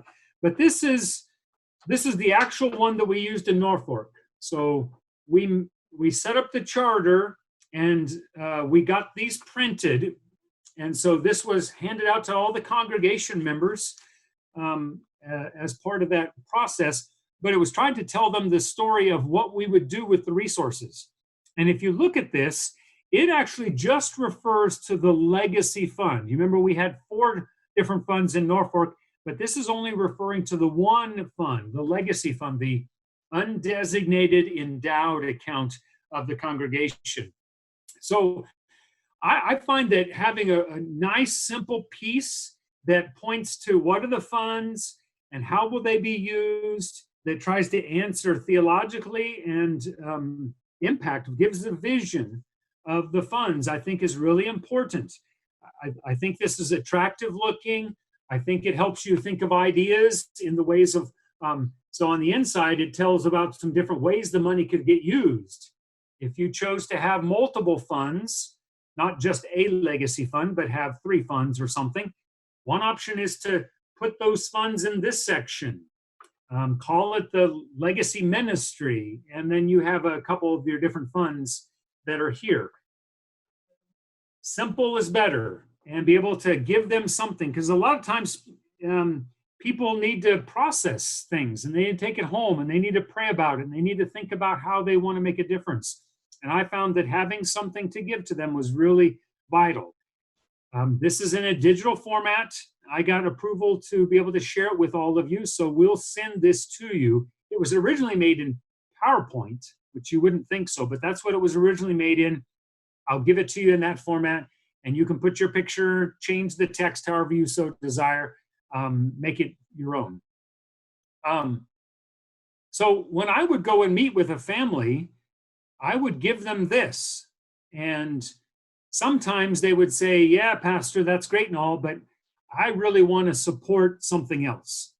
And if that other thing they wanted to support fit with one of the other 3 funds that we have, then I'd say that's great. We have one of those funds that we can put that money into. It's called the Scholarship Fund. We'll have the Dustin Petz Scholarship Fund, or you can add to that scholarship fund that we give out general scholarships from the church. If they wanted to give to something real specific, my response would be, we can do that with this legacy fund. Going back to that organ fund, maybe you want an organ fund and you have $5,000. That church didn't have a worship ministries kind of fund, but the legacy fund would be the one that would be able to service that kind of idea. The legacy fund can buy sound equipment. It can buy instruments. It can buy lighting. It can be used for ways that align with that. If they said, no, it's got to be only for music, then in the North Fork congregation, the invitation would be to be able to give $100,000 or more. Most of the folks didn't, they caught on to this idea of being able to give to a legacy fund that would be adaptable. And when you give illustrations of times when the money gets captured based on a specific fund and then cannot be used, at all, then they oftentimes will say, this is how I've experienced God, but I really trust that God's Spirit will lead them to do what they need to do, and so I'm okay with it being used adaptively. But if they don't, they're not going to come up with that idea on their own. I think that's something that we have to provide and supply for them. But having something that you can hand out is really important. We got this made. We made 500 copies, and we had them made prior to the Charge Conference. So when we had Charge Conference and they approved the process, because we had already kind of vetted that with a lot of the leadership, and so they seemed interested in moving forward. When they approved it, we handed these out. Then for that fall in our stewardship campaign, we handed that out. I think we actually handed out after the stewardship campaign to try to separate the annual giving process and practice from this endowment thing. But I'll kind of walk through the slides here, some of the other steps that we did. So we're looking at number 6, this is page 13, where I'm at now. A couple of the things that we did as the congregation is we developed and did a couple of trainings. So a lot of you have endowment programs already in place, and it's really about how do you further engage. I think that's your leading questions, or how do you further grow this process? These are some of the experiences I had, but we would do a training twice a year in the congregation. This wouldn't work as much for Camp Horizon, but it maybe worked for all the congregations. We had the endowment committee organize a training. We'd get a local practitioner that's an attorney or a financial advisor or an accountant to be the presenter. And they would be presenting pro bono on general lessons to be learned about how to care for your finances What of my resources are the best ones to give charitably? What are the things I need to be thinking about with regards to the new Secure Act for taxes, or whatever it might be? We'd often do one in February during Lent, and then another time usually in October or early November, just do a training session. I would be there and be the person to champion the funds, the different endowment funds, and say thank you, and see if people would like to learn more, try to help educate. And what was nice is it just kept bringing before them the need of them engaging this aspect of their lives, so that they are prepared. I probably got into the practice of doing 4 sermons a year on money. I didn't always do them during October, November annual stewardship campaign. I usually did a couple then, but then I do another one somewhere in Lent often, maybe another one in the summer period or at some other point in time. My recommendation would be at least doing 4 sermons a year related to money, and one of them being about legacy, about endowment dollars. Some churches do it on their anniversary as a congregation. They do it on the birthday of their church. Their church got organized October 1st or whatever it is, and they do it around that time period, that they'll do a legacy Sunday or foundation Sunday. Number 8, I think every time that it's possible that you can give an expression of thanks is really important. And to be able to tell the stories of impact. So in the fall of 2018, Norfolk gave out $11,000 of scholarships to students that were going to school. And it was my joy to be able to be in the pulpit and to tell them in the spring that this was going to be made available. We had a person who gave a large gift, about $365,000, I think it was, to go to scholarships. 2 of them were cared for by the Nebraska Foundation, and 2 of them cared for by the Norfolk First Generation Methodist Church. But they're $4,000 each, so total of $16,000 would be given out as scholarships. And I got to say thank you. This person had died previously, but I got to say thank you, got to talk about the impact. When the different award winners were recognized, we get to celebrate that. I think the more that we can talk about outcome and impact and connect it back, the better it will be. Maybe you have a group going on a mission trip and they come back and give a report to the congregation. If it was in Norfolk, I'd say these youth got to go on this in part because of the family. They gave an endowed gift that helps to support this. So try to connect to impact and lives that are changed. Put things in the newsletter, like this slide says here. Maybe it's a personal testimony. One of the months, a person from the endowment committee wrote a personal testimony of why they were leaving a tithe of their estate to the congregation. And it was a powerful statement of faith and a belief in this group of people and how God was at work in them, and the desire to make a difference in those lives who would come after them. Tell about new gifts, invite to training. Sometimes I would give information about what the different funds go to so that it was clear. Because sometimes people are like, well, what are the funds again? Tell me again, I'm lost. And so we would share that with people. I also got to where we were sending out a letter once a year. And the last year that I was in the local church, we sent it out this week. So we had it drafted and it was ready to go the week after Easter. And a copy of that is in your packet. It's back in Appendix D. It's a copy of the letter that I sent out to the congregation. But it's mainly saying we believe in Jesus Christ and his resurrection, and we're counting on his resurrection. And we're here in the season of Easter, and we know that there'll come a day when we will die and be raised, and he'll come and take us to himself. And what amazing sense of impact and legacy we can leave as we think about the resources that we can give to make a difference in our church or in our ministries that we care about.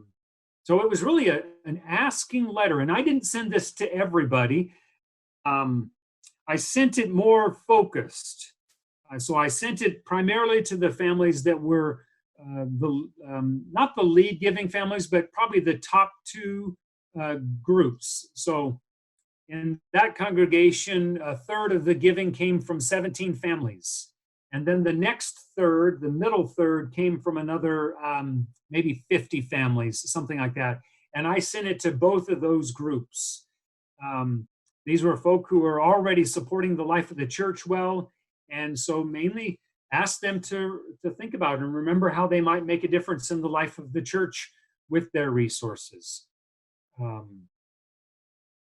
If a person hasn't been giving to the normal operating budget, they may not be a likely candidate. And if someone came and said, I'd like to give something, I would find a way to engage them about that. What I also did is, and I found this to be the most helpful. So if you have an endowment program, this is probably the step I would think would be the most life-giving. Maybe having the flyer and the charter in place and having the vision are needed first. But after that, I found that going and talking to individuals personally made the biggest impact.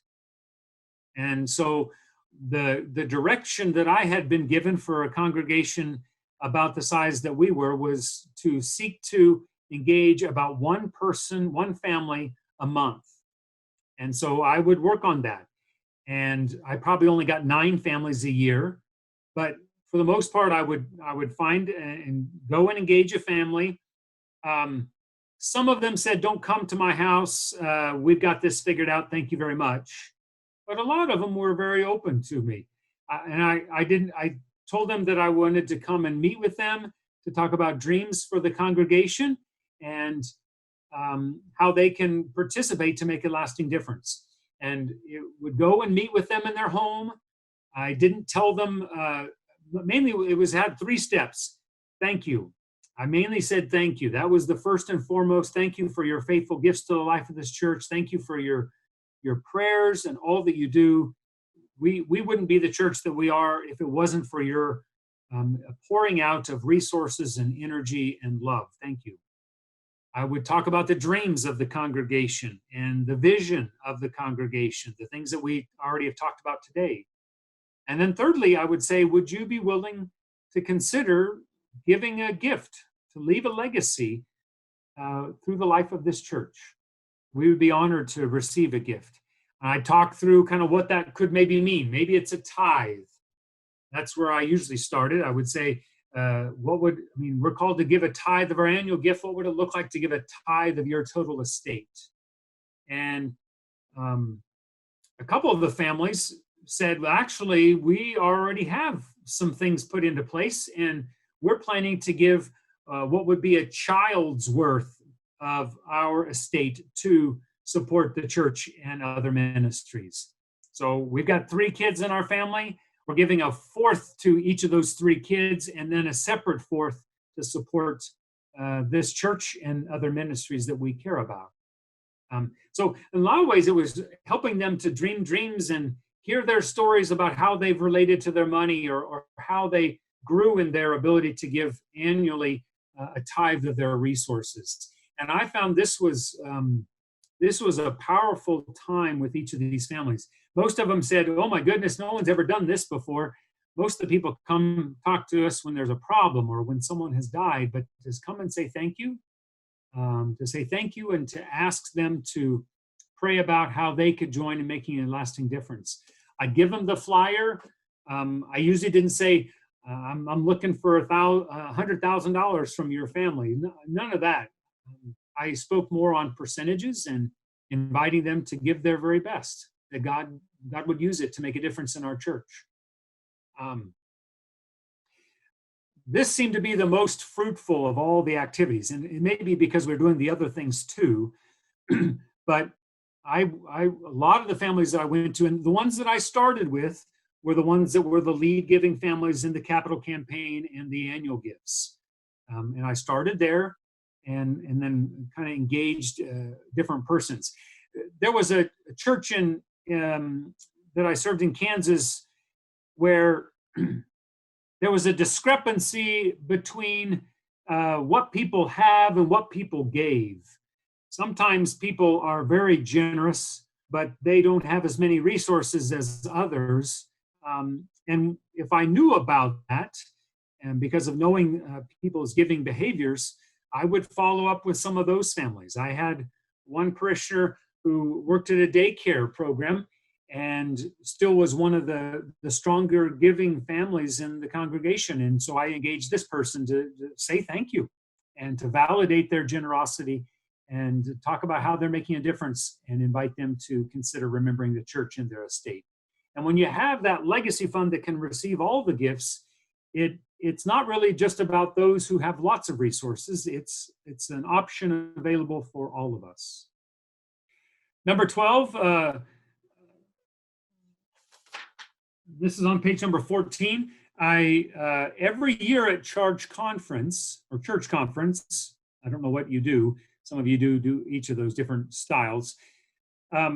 We always did a church conference in Norfolk, and I would always, as part of form number 2 in the packet, would give them a full disclosure of all the different funds that we care for. I have found that we build trust and relationship when we're more transparent. And so at the very back of your packet in Appendix E, you can see what we would hand out. This is page 44 and 45. So we would give out this statement. This is just the first 2 pages of about 5 pages, I think. So I'm not sharing everything, but this is the first part. But the intent is to say, this is where the money's at. This is how much we have. This is how it's making a difference in the life of our church. This is the intention of it. These are the people who have given generously to make this possible. And so I would share that as part of the charge conference material. And then it'd give me an opportunity to say, if you'd like to visit with me, I'd be honored to talk with you. If you haven't done so already, please remember the church in your estate plan and to follow up with them. I find that giving year-end statements, here's the giving statement. We often give those out as churches or camp or other entities. I think there's a value of adding more information of impact. So here's the amount of money that we have on record that you gave, and here's how we have taken the resources we've been given and made a difference in the life of this church or this ministry. And be able to name those things. These are the new gifts that we've received. This is how we've deployed those gifts this last year. It makes a difference to say thank you, to tell the stories, to make an ask, and keep repeating that same process. And again, I think you have to develop a way to do this that is sustainable and that's transferable between the different committee members or even the different kinds of folk who serve in leadership in the life of the congregation. And a couple other ideas that I want to share here. Number 15, some churches develop what's called a legacy society. This is really an idea of if someone has given to your church a gift, to be able to say thank you, to make sure you're going to care for it well, and to be able to capture that group of people in some fashion. Some congregations, the culture, this wouldn't be applicable, but for others it might be. Just really a group to say, we know that you've remembered the church in your estate plan, and thank you so much, and we appreciate you greatly. One of the things when I sent out that letter a couple years ago at this time, we included in there an opportunity for people to offer information, just to tell us that they remembered the church in their estate plan. And Appendix E has that exact thing we sent out. But when we sent it out, I learned of a couple families that were remembering the church in their estate plan that I didn't know about. And so it gave me an opportunity to say thank you, to follow up with them, to express appreciation, to make sure we were caring for it well. And so I think there's a process of thinking about how do you engage those and make sure you're serving them well. Number 16 is considering this Foundation Sunday. And maybe it's on that anniversary day of the beginning of the church or some other time.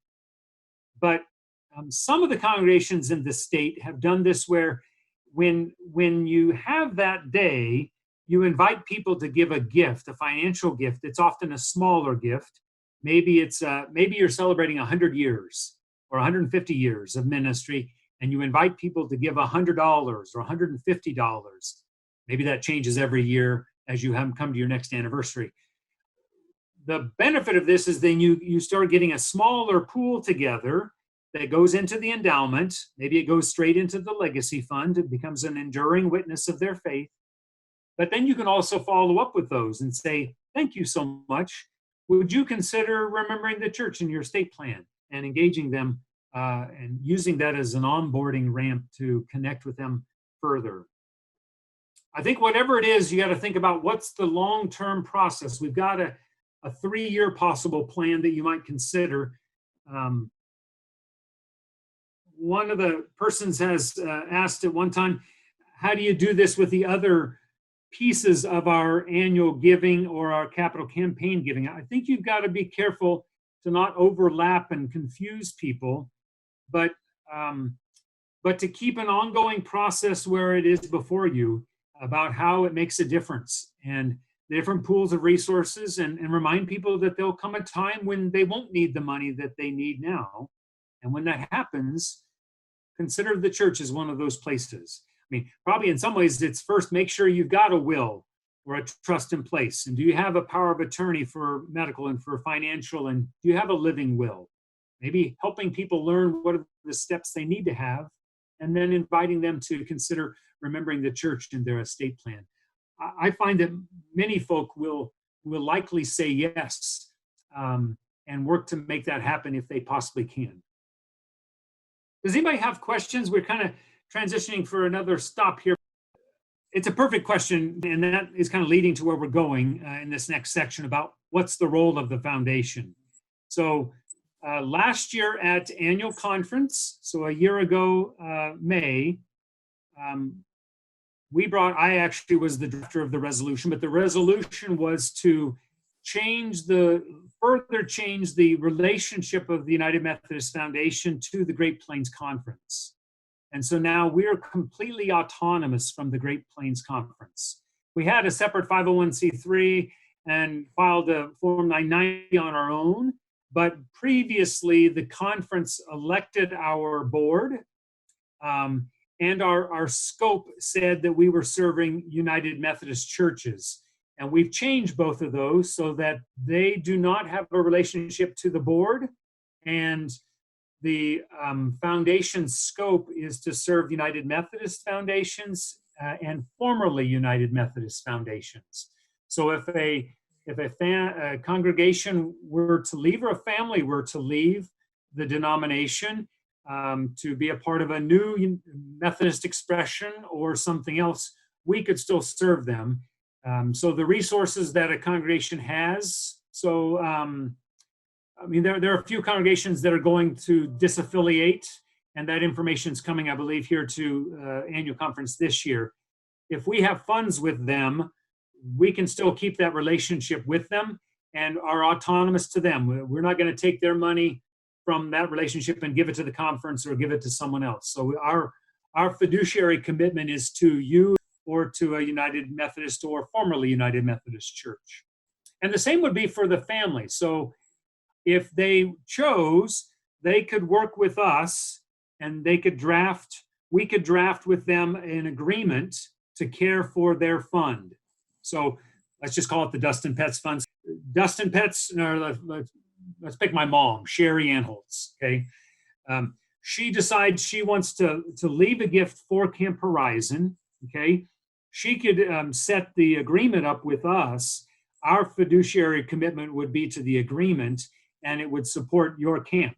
If your camp no longer was United Methodist Camp, we could still support you. We actually send money to any 501c3. We want half of the money at least being to a United Methodist entity, but we support a lot of other entities that are not United Methodist. So we provide that kind of a safeguarded, protected stewarding of the dollar, irregardless of what happens for the denomination. As I said before, the foundation started in the mid-60s. and largely, I think in its origin was largely just for Methodists, United Methodists. They were Methodist church at that time, then United Methodist soon after, for them to leave a gift to their church. But it's a broader scope now, to where we serve congregations and organizations and institutions that are United Methodist all across the state of Kansas. We do loans, and we actually have capacity to do loans in Nebraska. So any of the entities in the state that are United Methodist now, or if there's a separation of some fashion in the church, all those entities we can serve, and the fidelity would be to that agreement and to that congregation.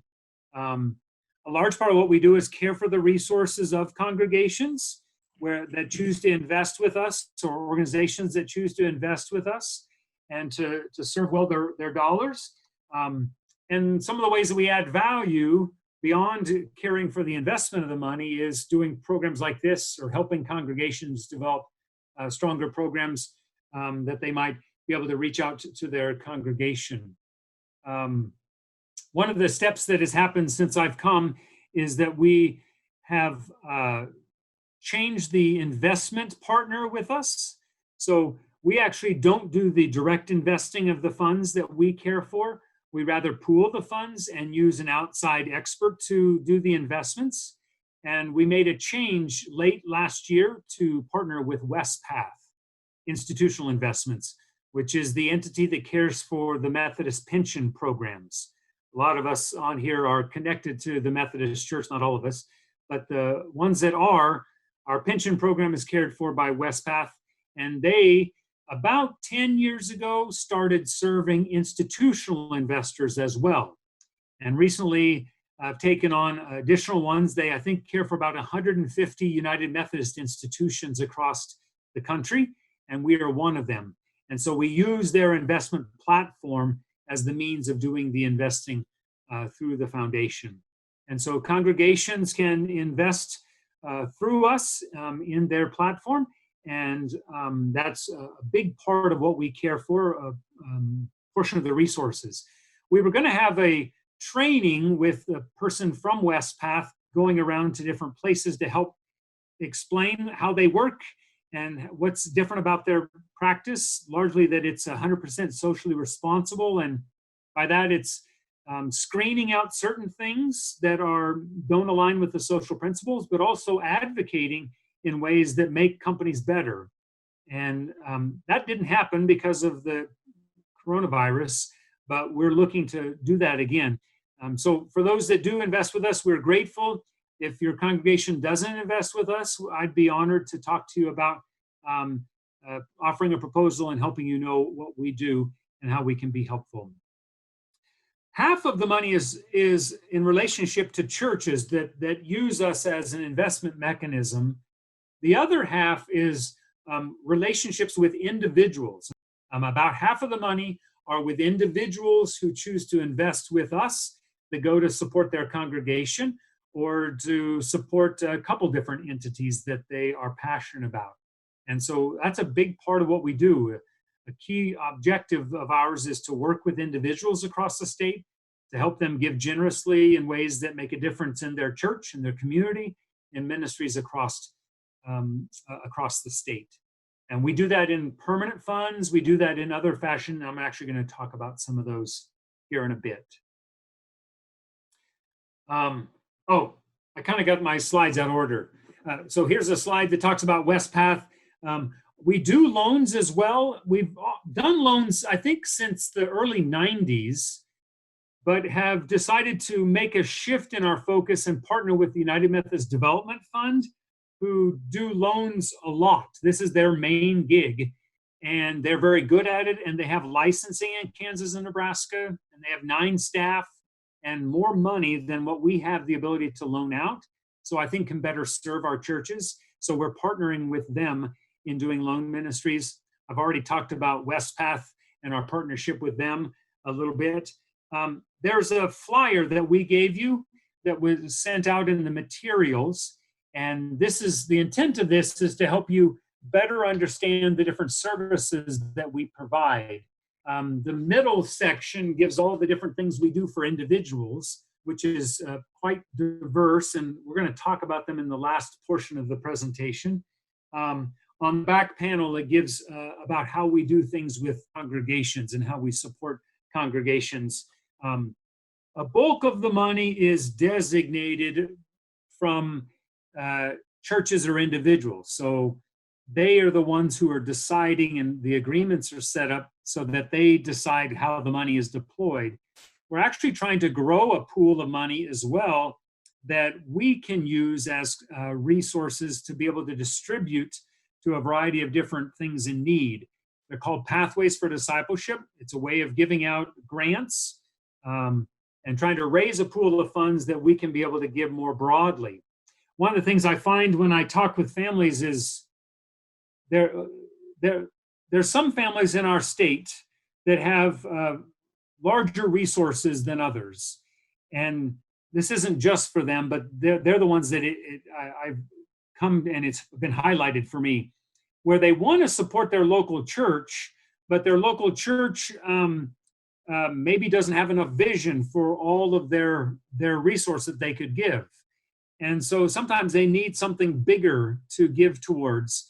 And so we can facilitate that for ministries all across the state to be able to be supportive of. And we really have one on leadership development, one on children and youth, and one on mission and outreach. And so we're trying to cultivate those and receive new funds for those and be able to give out grants more broadly. So look at that document. This is fairly new. If you want to partner with us, we'd be happy to get copies that you can give to congregation members if they're looking for ways to work with us to be able to serve their charitable desires. The next slide, which I kind of already went through, and I'm not going to go back through this, on page 17 at the top, just describes more what I was saying about our autonomy, separate 501c3, self-governed, and that your resources and charitable intent are safe and secure with us. So the last portion of this presentation is about ways that you can give as a person, or ways you can help persons of your congregation give generously. And so if you invite us as the foundation staff to come present, we can preach. And when I preach, I usually talk more about theology and heart and inspiration. And then I'll often give a presentation. So most of the times this fall when I was out preaching, I would preach the services, and then during the lunchtime, I would give this more technical training about how people can think of their resources and give generously to make a lasting difference. And so they're kind of two separate things, but I want you to know that this is, if you invite us to come, this is likely a part of what we'll present. It's a presentation called 5 Ways to Give Generously. And it looks at how do we give generously now, but then how do we plan to give generously later at the end of our journey of life. So it actually moves in that process. And towards the very back of your packet is the flyer that we give out for folk when I'm giving this presentation in a local congregation. So this wouldn't be the committee probably who's organizing the planned giving program. This would be more the congregation-wide training for individuals to learn more about how they can give. The first one is to talk about giving now. And this is the one that we're probably a little more strong at and we have more comfort with, although I think there's ways, as I said before, to make it more accessible through ACH or electronic funds transfer, texting to give, other mechanisms that make it easier.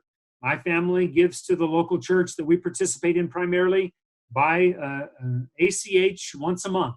So whether I make it there or not, our gift comes to that congregation. And I think that's important to find ways to help people. But it's not just about giving cash. That's where we most often give, and that's probably easier to understand. But a lot of folk will partner with us through the foundation, and they can do it straight with you if you have it set up to be able to care for instance, a gift of stock, or to do a qualified charitable distribution from their IRA. So I'm going to show you a graphic here. This graphic is on the screen, or it's on page, it's on page number 18. Those of us who are clergy, our pension plans are 403Bs through WestPath. And that doesn't work in the same way as a traditional IRA. But for folk in our churches that have traditional IRAs, they can, when they get to 70 and a half years of age, they can give a qualified charitable distribution. So what most happens is that families will have an IRA and they will take money out of the IRA every year. The Secure Act that was signed at the end of December raised the age for you to have a required minimum distribution. And by the way, this CARES Act allowed for us to not have to take a required minimum distribution here in 2020 because of the coronavirus. But in normal operating years, the required minimum distribution is at 72, okay? And what that says is you have to take out a certain amount of money from your traditional IRA. And you take it as income. If you take it as income, you have to pay tax on it, okay? So let's pretend there's $10,000 being taken out. There's going to be a tax portion taken from your money. So let's say it's 20%. I don't know what it would be for each individual, but let's say it's 20%. So that means that the individual actually only gets $8,000. They get the credit for the required minimum distribution of 10 from their traditional IRA, but they only get 8, okay? Some of those folks say, oh, I want to give to my church and I want to support my congregation. And so from that tax, after-tax receipt of money, they'll make a gift to their congregation.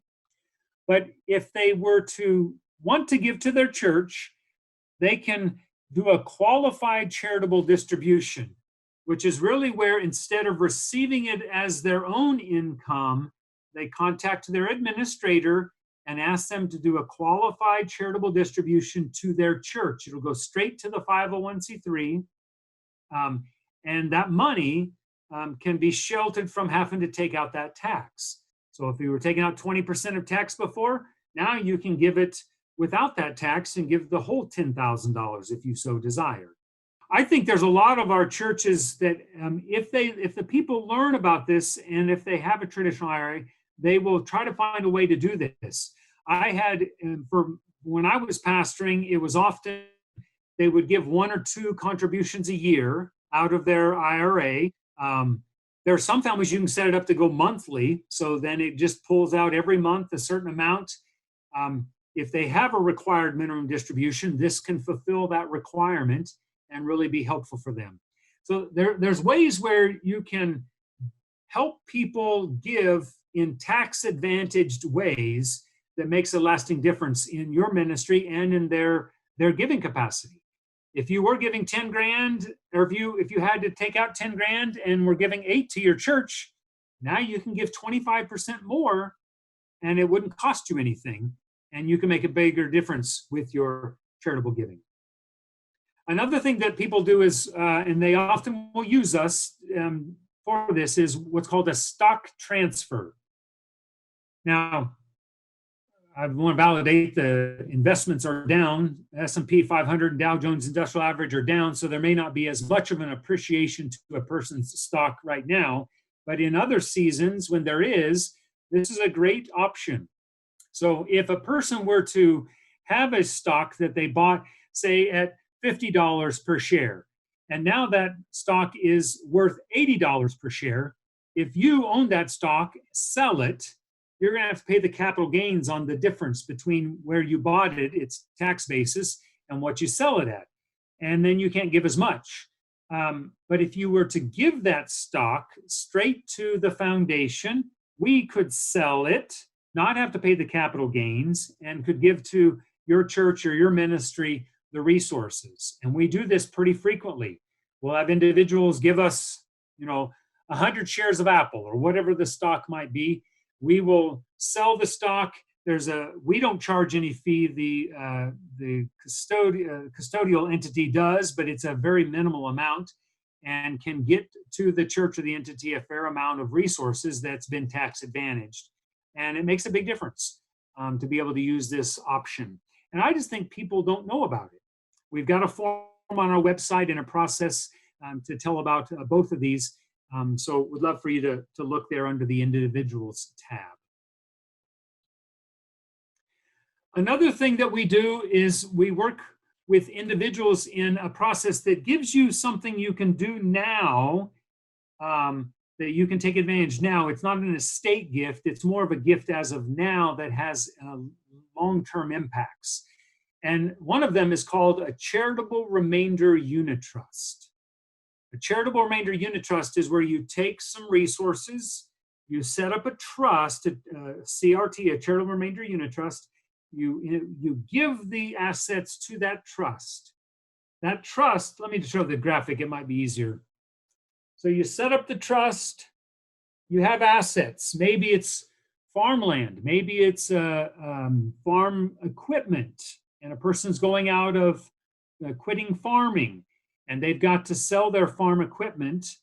They're going to have to pay a lot of tax because they've depreciated out the farm equipment, and they'll have a recapture of depreciation and they'll have to pay a lot of tax. Or other scenarios.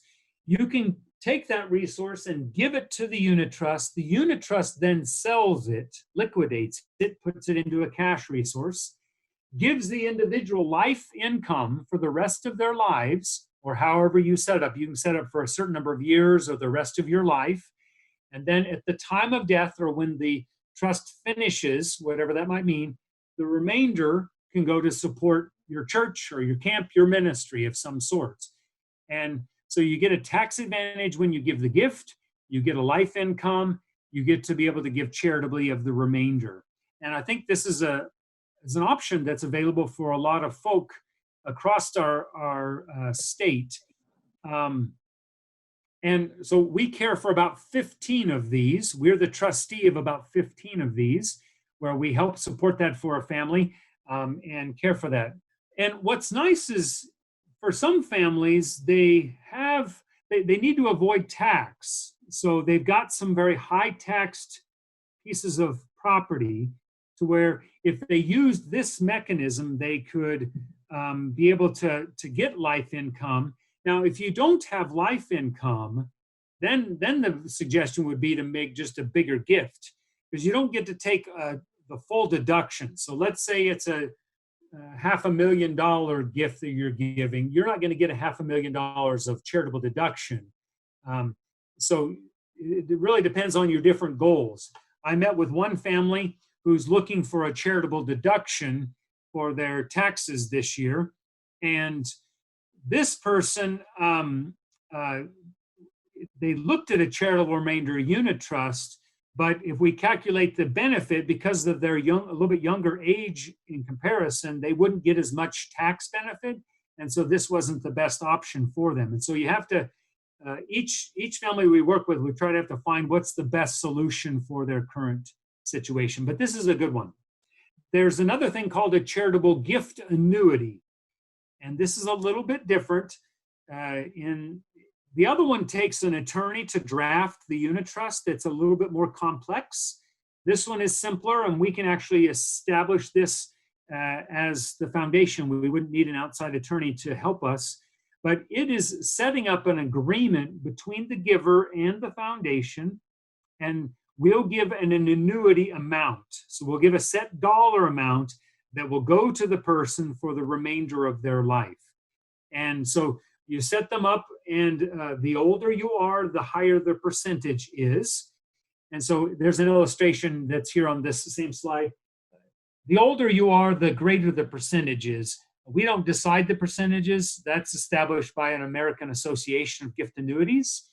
But if it's an 80-year-old person giving $100,000, an 80-year-old gets 6.9%.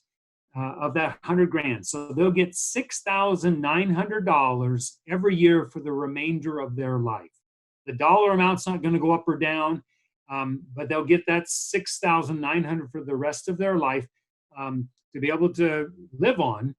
And then the residuum of it, the remainder of that at the time of death, will go to support the charitable cause that they care about, different sorts.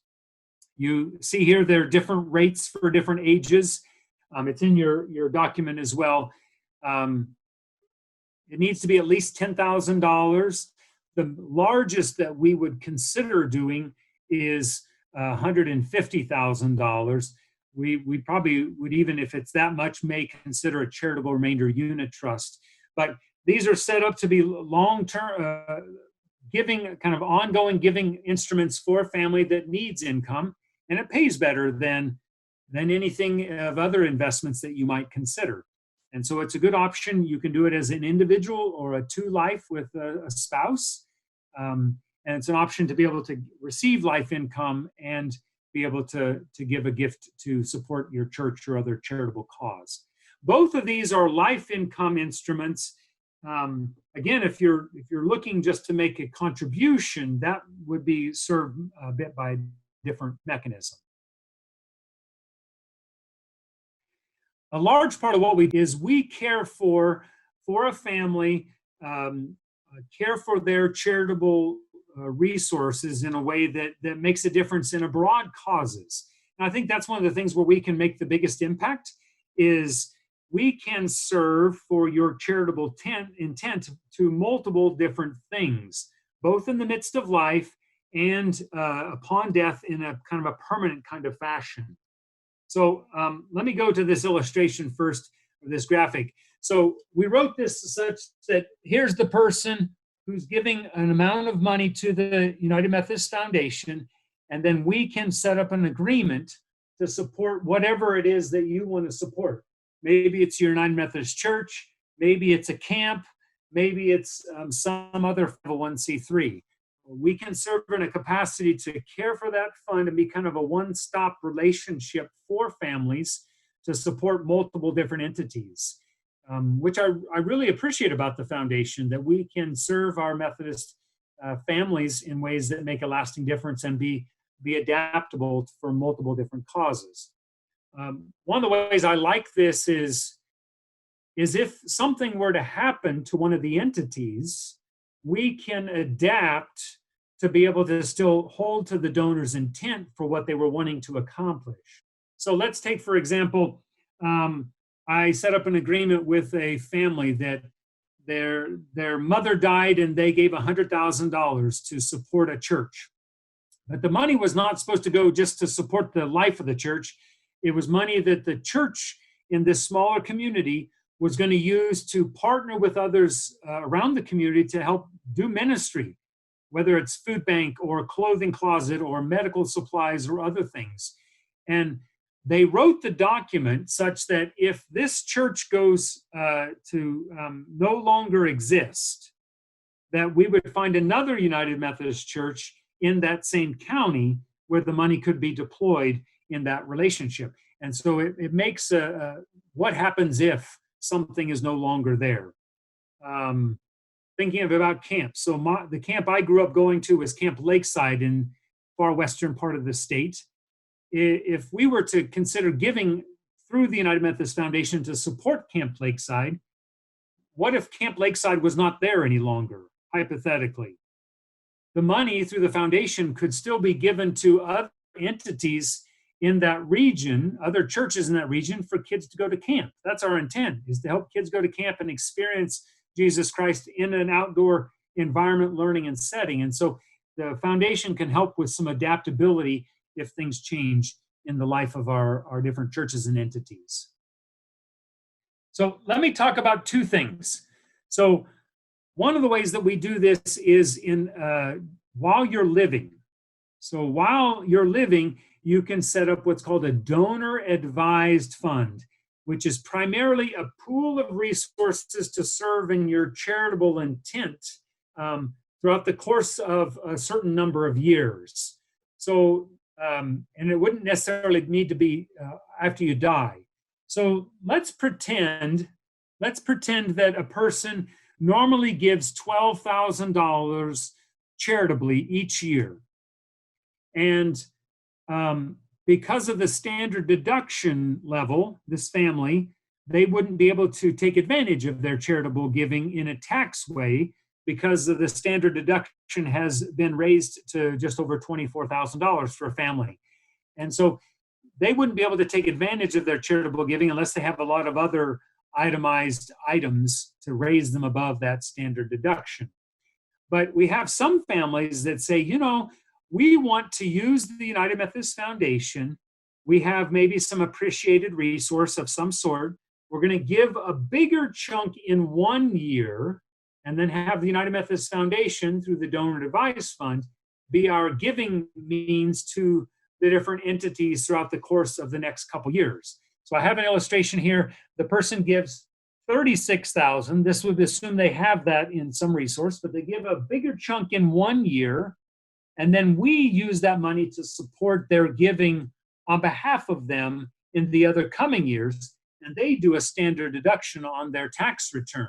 So it's really them clumping their giving into 1 year to take advantage of tax as it is set up now, and we become a mechanism to help them give to the things they care about. We have one family that did this. The gentleman who gave the gift is not sure that he will survive the next few years. He's in his mid-90s, and he loves his church and the other things that he cares about. So he gave a big gift at one time, and it will serve his giving over the course of the next few years. And if he is alive, then he'll get to see that happen and then maybe put in more later. If he were to die, we would still, on behalf of him, make those gifts to support those ministries that he cares about. So it's a mechanism that can serve you. You can give stock or some other mechanism to give funds for it. You can't do a qualified charitable distribution, but you can do all the others to help, you will load up this fund to be able to make a difference in the life of the church and other causes. We also do this in the way of caring for permanent funds. So your trust uses us to care for a long-term fund, or you write out into your will, or maybe you have as the designated beneficiary form on your IRA or some other mechanism that a pool of money will come to the foundation, and then we'll be the long-term steward to support the causes that you care about. This is a big chunk of what our operation is about, is caring for these long-term agreements and these gifts to serve the different United Methodist and other entities that we support. So here gives an example. Person dies and gives a gift. It's written as $100,000. Every year it pulls off a certain amount of income. Currently we're using 4%. We're hoping to move that to a 5% at some point in time, but it makes a certain amount of income, and then we distribute it to the different causes that you care about. Maybe it's to your church, Camp Horizon, Southwestern College, Open Door, whatever it might be that you want to support for ministries that you care about. So if you have families that want to support multiple causes, we can serve in partnership with you to care for those in a long-term fashion. I met with one church, and the church administrator, mainly his question, he didn't say it so bluntly as I'm going to say it now, but his main question was, why would they give to you, the foundation, instead of just give it straight to us as the church? And my response was, it really depends on what their charitable desires are. If they're wanting to support just one cause, like one of your churches, then maybe it'd be great for them just to give it straight to the church. I think that would be a good thing, and I help them do that. If they want to give to multiple causes and have the ability to be adaptable if things were to change, then we might be a good choice to be able to still serve their charitable intent. So I think there's different ways that we can serve in a variety of ways to be helpful for persons and congregations. The last thing I want to talk about is just invite you to think about for yourself. We started the day off with, what would you do to leave a lasting legacy? And I think it's about, how do you think of the different resources you have, and what's the process needed to be able to give generously of the resources you have? Maybe it's through your will, or maybe you set up a revocable trust, or maybe if you have other things, like for instance, a bank account, or you have a life insurance policy or an IRA, whether it's a 403B or a Roth IRA or some other entity, the designated beneficiary form on a lot of those is what decides where that money goes. But my normal recommendation is for families, for you, to think about what is my total estate. And maybe you figured out what it is for today, not what it's going to be in 10 years or 30 years or whatever it might be, but what is my total estate right now, and what would I want to give? Maybe it is a tithe. Maybe I want to give a tithe of my total estate to support my church and some other ministry, one or two other ministries. And have prayer about that. Talk about that. Envision, dream dreams with your resources, what you could do. Shelley and I are considering how we might give a third of our total estate. We have 2 children. They, I think, will have what they need to thrive in life with the resources that we give them along the way and that they'll receive at the end of life, at our end of our lives. Maybe it's a third of our total estate. I don't know what that is for you, but to think about that. And when you have that figured out, then try to wrestle with, how do I make that happen? Whatever that might be. How do I make that 10% or that 25%? How do I make that happen with the resources that you have? What's the best way? What's the most tax-advantaged way to make that happen? I've got a question for you. So I don't know if you can see on the slides or on your handout slide, this is page 22, right in the middle. I'm asking, what is the best gift to give to charity and why? Of an IRA, or of land, or of stocks, or of life insurance? So that's the question, okay? So let's figure it out. You decided you want to give 10 grand or 10%, and let's pretend you have each of these 3. Most of us maybe don't have all each of these 4. Most of us may not have all those 4, but let's say we had them all. What of these would be the best one to give your tithe gift or your charitable gift? Raise your hand if it's an IRA. Land. Raise your hand if it's land is the best gift to give. Okay, what about stocks, investments, and life insurance? Last one, life insurance. I think it matters, first and most, that we decide that we're going to give a charitable gift that makes a lasting difference, and then figure out what's the best way with what we have. But in the event that you had all of these, the IRA is actually the best of the resources to give. And the reason that is the case is because, for most part, unless you have a Roth IRA, if you have any of the other kinds of IRAs, a traditional IRA, 401k, 403b, all of those are tax-avoided instruments where you didn't pay income tax, you put money into it, and it grew, and then you, at some point in time, someone's going to have to pay tax on that. So if you gave that to a child, they're actually going to have to pay tax on that. And based on the Secure Act that was signed in late of 2019, they only have a certain number of years to receive that. There are certain circumstances that's not the case, but for most circumstances, they have to receive that full distribution, that required minimum, that whole distribution of that in 10 years. So IRA is the better instrument of all these 3 to give charitably. Qualified plan is the best gift to give. If you have land, it's actually going to have a step up in its tax basis. You can still give land. We can participate in helping you to do that.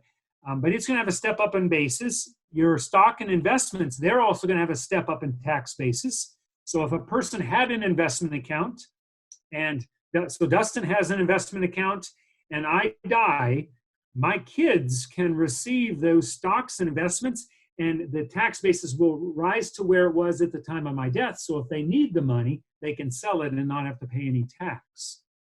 A life insurance has 0 tax that is applied to the person who is the beneficiary of it. So I guess I want to say 2 things.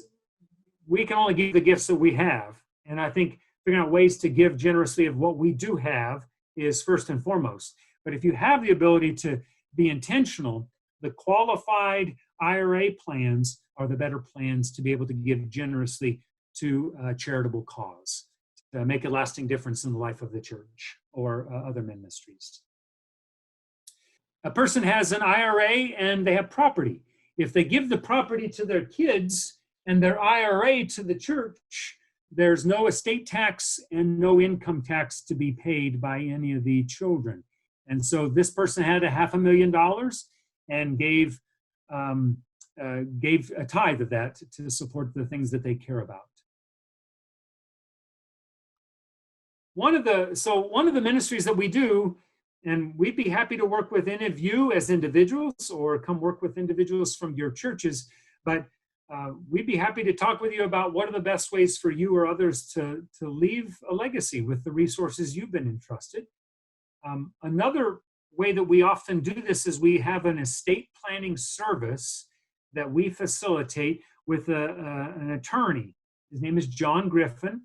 He works only, or for the most part, works for different not-for-profit entities, foundations or schools, universities, or entities like us to help families establish their estate plans as a whole, and then possibly to leave a charitable gift if they so desire to do that. It's a free service. It helps you. He actually doesn't draft the documents. He's more setting up the plan, like an architect would set up the building plans of a building. Then you'd find he would help you, or you would use your own attorney to draft the actual documents to make it happen. But this is all he does every day, and we work with him to help families to do this, and would be honored to work with you to help establish a plan or update your plan if you haven't done so already. His advice in general is to, if someone has, something has changed significant in yourself or your significant other or your children, or if you haven't updated your plan in 5 years or more, that it's a good time to do that, to be able to make sure that you can do what you want to do through your trust and will and different estate documents. Our bigger purpose is to help people. I think we're about how do we help the Methodist Church and the people of the church change Kansas. And part of that is through our estate process and through our generosity, stewarding those uses as well, and making a difference in our world around us so we can make disciples of Jesus Christ and transform the world around us. We're honored to work with you and honored that you spent a big chunk of your day with us today. The foundation would be honored to work with you further, and so we just are grateful for the ways that we get to serve together to make a difference across the state and to help people leave a lasting legacy for ministry now and for generations who will come after us. Let me pray and we'll go. God, pour out your Spirit upon us that we might continue to be inspired and to take a next step in the life of our congregation and our ministry, and how we might further advance. Maybe it's helping us figure out what to do with our resources and how to inspire vision and how to humbly and passionately ask others and to call them to new life as they give of their resources, as they give of their lives to make a difference in your kingdom and in the ministries and purposes you've placed in our lives. Be with us this day as we go. We give you thanks. In Jesus' name, amen.